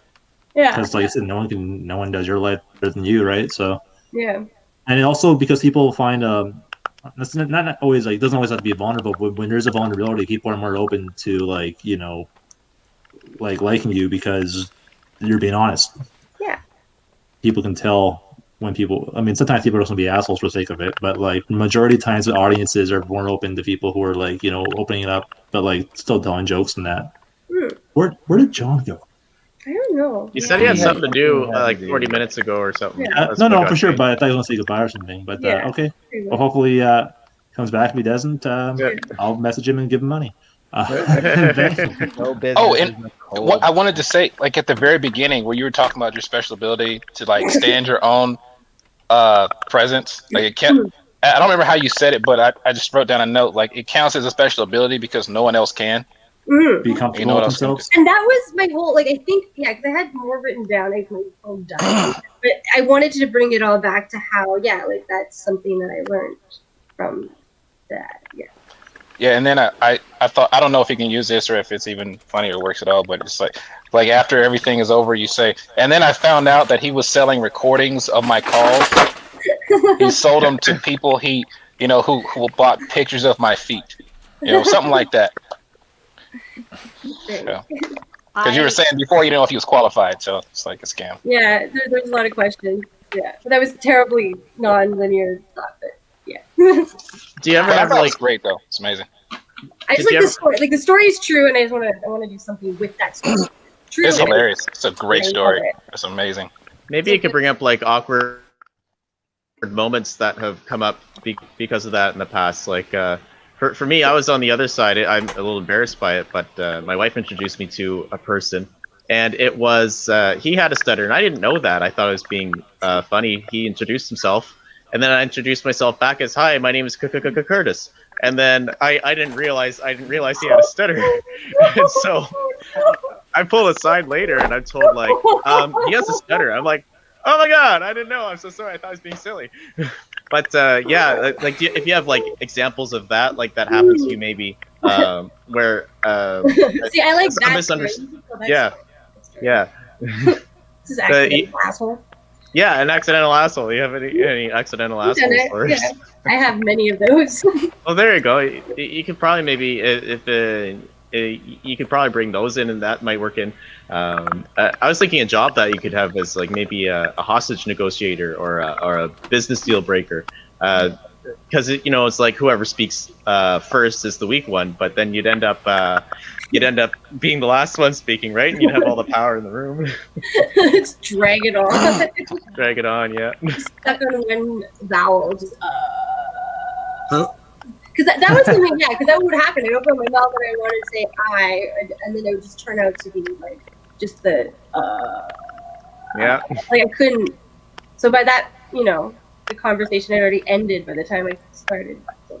I was thinking about the possibility of whether avoiding hobbies that would sound funny if you stuttered, or actually leaning into them, like yo-yo, like using the yo-yo. You might like be really into yo-yo, or not do that because it makes things worse. And there's probably other words that would be similar. Friends, JoJo, I don't know, stuff like that. Like that. It's such a good story, and it was so surprising to me that it's a true story because it's so ridiculous. And maybe one of the ideas I have to maybe expand on or extend it is like, I want to know where that guy is now. Like, what has he escalated to? Because I'm sure he wasn't satisfied just to keep with the crank calls. And of course, now we don't do phone books anymore. So, like, what are his new techniques? And does anyone know him? Are you here in the audience? Because I love that. Oh yeah, you could. That is beautiful. Yeah, to expand on that, just who is this? Like, there are so many questions. I love that. I feel like caller ID would have really changed how he ran his practice. That's true. Yes, there's no caller ID. It was just like out of a phone. Like there was a phone book dialed out. It was at the school too. Like at the school. Like we were doing. Like if someone was afraid of. That's the whole thing. Like how many patients has he done this with? Like somebody's afraid of people. Was he like, I want you to ring the doorbell of every house and run away? Like, How did it escalate? If I had continued with his therapy, like how far would we have gone? Like would I have been like burying dead bodies and like getting rid of evidence? Oh yeah. How far? Yeah, like what exactly was his main plan? Like what was I'm afraid of death. I want you to grab a shovel. Go exactly. to the Yeah. cemetery. Yeah. Just say shovel. Yes. So now I need for you to testify at my deposition. That's your new lesson. There's so much you can do. Yeah, something that would it would be slowly grooming me or like indoctrinating me to like be part of some sort of really. It only works if you say exactly what I tell you to say. Stick to the script. Anybody asked, I was here with you at this time. Exactly. That was the cover of the album. Yeah. That's so funny.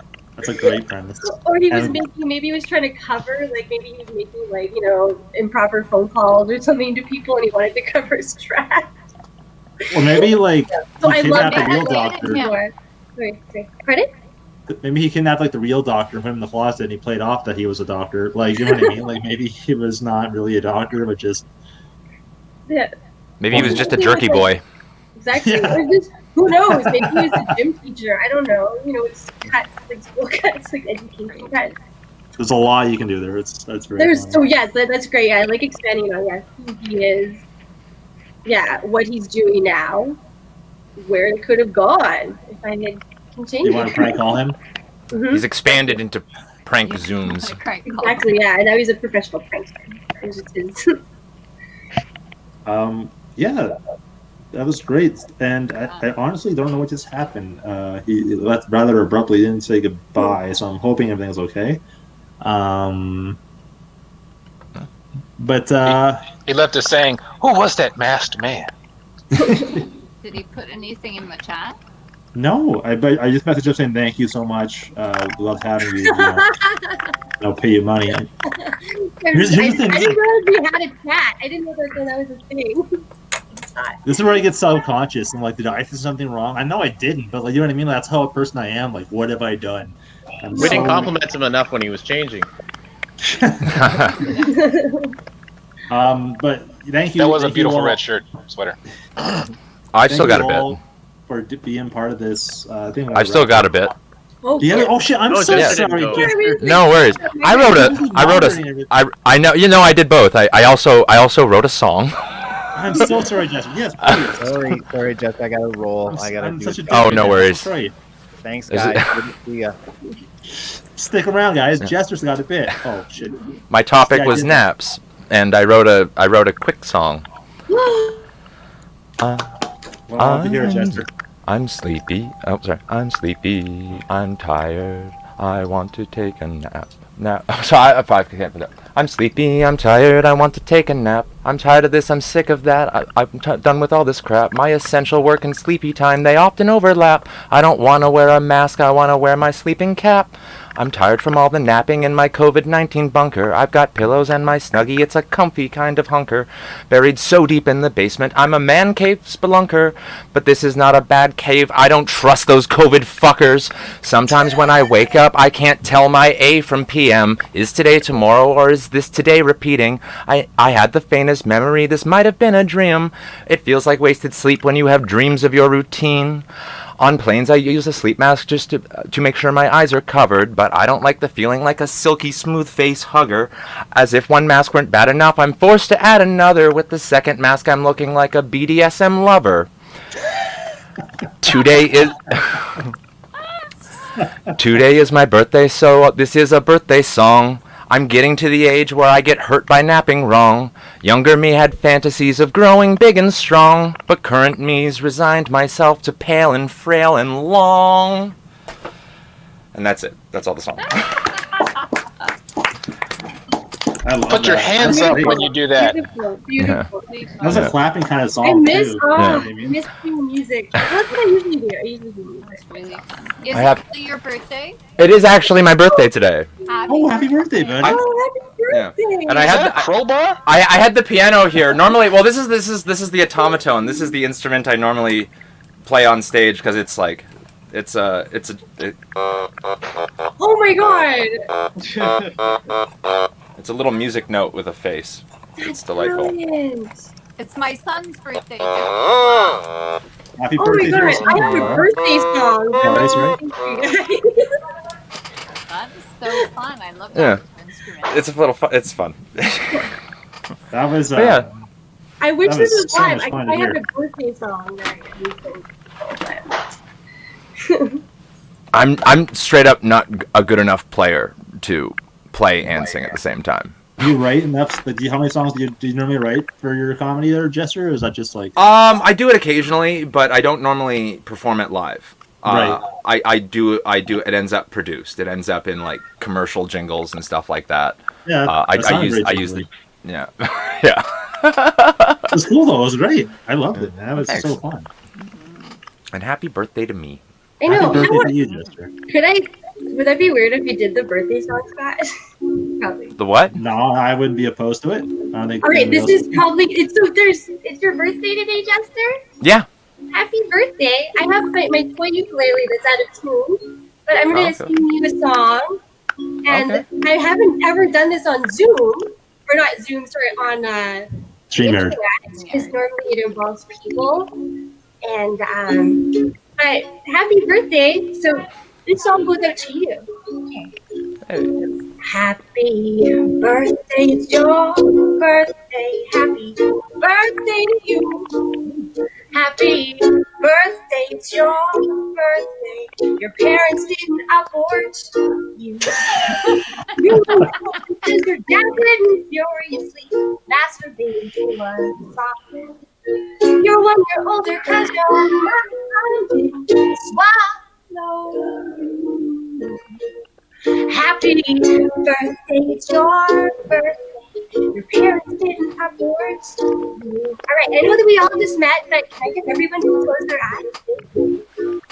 Anyway, right, our eyes are closed, and we're going to imagine the interior of a bedroom. And oh, look, your mom and dad are there. And your dad has an enormous erection and is poking your mom in the back of it over and over again. And your mom is pretending to sleep as well. She's a bit sleepy, but all she can feel is your dad's penis is smashing her. Finally, she gives in because your mom loves your dad's dick. So groggily, she says, "Fine, just make it fast." And then it's in and out and in and out and in and out and in and out and in and out and in and out and in. Happy birthday, it's your birthday. Your parents didn't abort you. Happy birthday. Yay. That was weird. This was really out of That was incredibly out of tune. that was so awesome. I know it was for That was Jester, but awkward. That was was so for all awkward. I of haven't us, done that too. in like a year. But so that was I talked to that. But happy birthday. Sorry. I still keep doing that thing today where people say to me, "Happy birthday," and I go, "Oh, happy birthday to you too." Thanks. oh man, this was a lot That of was fun, guys. weird. That was weird. Thanks for like. Sorry, I didn't even. No, everybody got their topic right. I don't want to be a dick. I felt so bad. I'm so sorry. worries. Jester. Yeah, this was a lot of fun. I'm hoping everything's okay with John. I was very abrupt. Maybe he just had to go and he couldn't have time to come in or something. But thank you so much, John. If you're watching this again, I will send. So we all loved having you here, and yeah, you were awesome. Awesome guest. You're the first guest to want to do the workshop. That I maybe a second. I don't remember. I didn't watch the last one that was done, but you're one of the few ones that did it. So thank you so much because this was a lot of fun. We all got a lot of stuff into it, and thank you guys, the panel. Thank you so much for doing this and having so many questions ready. And yeah, you were delightful, and really appreciate all of you. Yay! Thank you. Yay. Thanks, Look forward everybody. to the next one. Yeah, been a lot of fun. Thanks so That's much. good. Thanks, and thank you, Jester, for helping me run this, and because my internet was shit for a while, and Cheers. just being a really great editing, producing person. And happy birthday, and thank you everybody on Facebook for watching. And I don't know what the next one's going to be, but this is going to be awesome. And yeah, John, thank you again, and have a good night, everybody, or day. I don't know what things are. I'm ending the broadcast.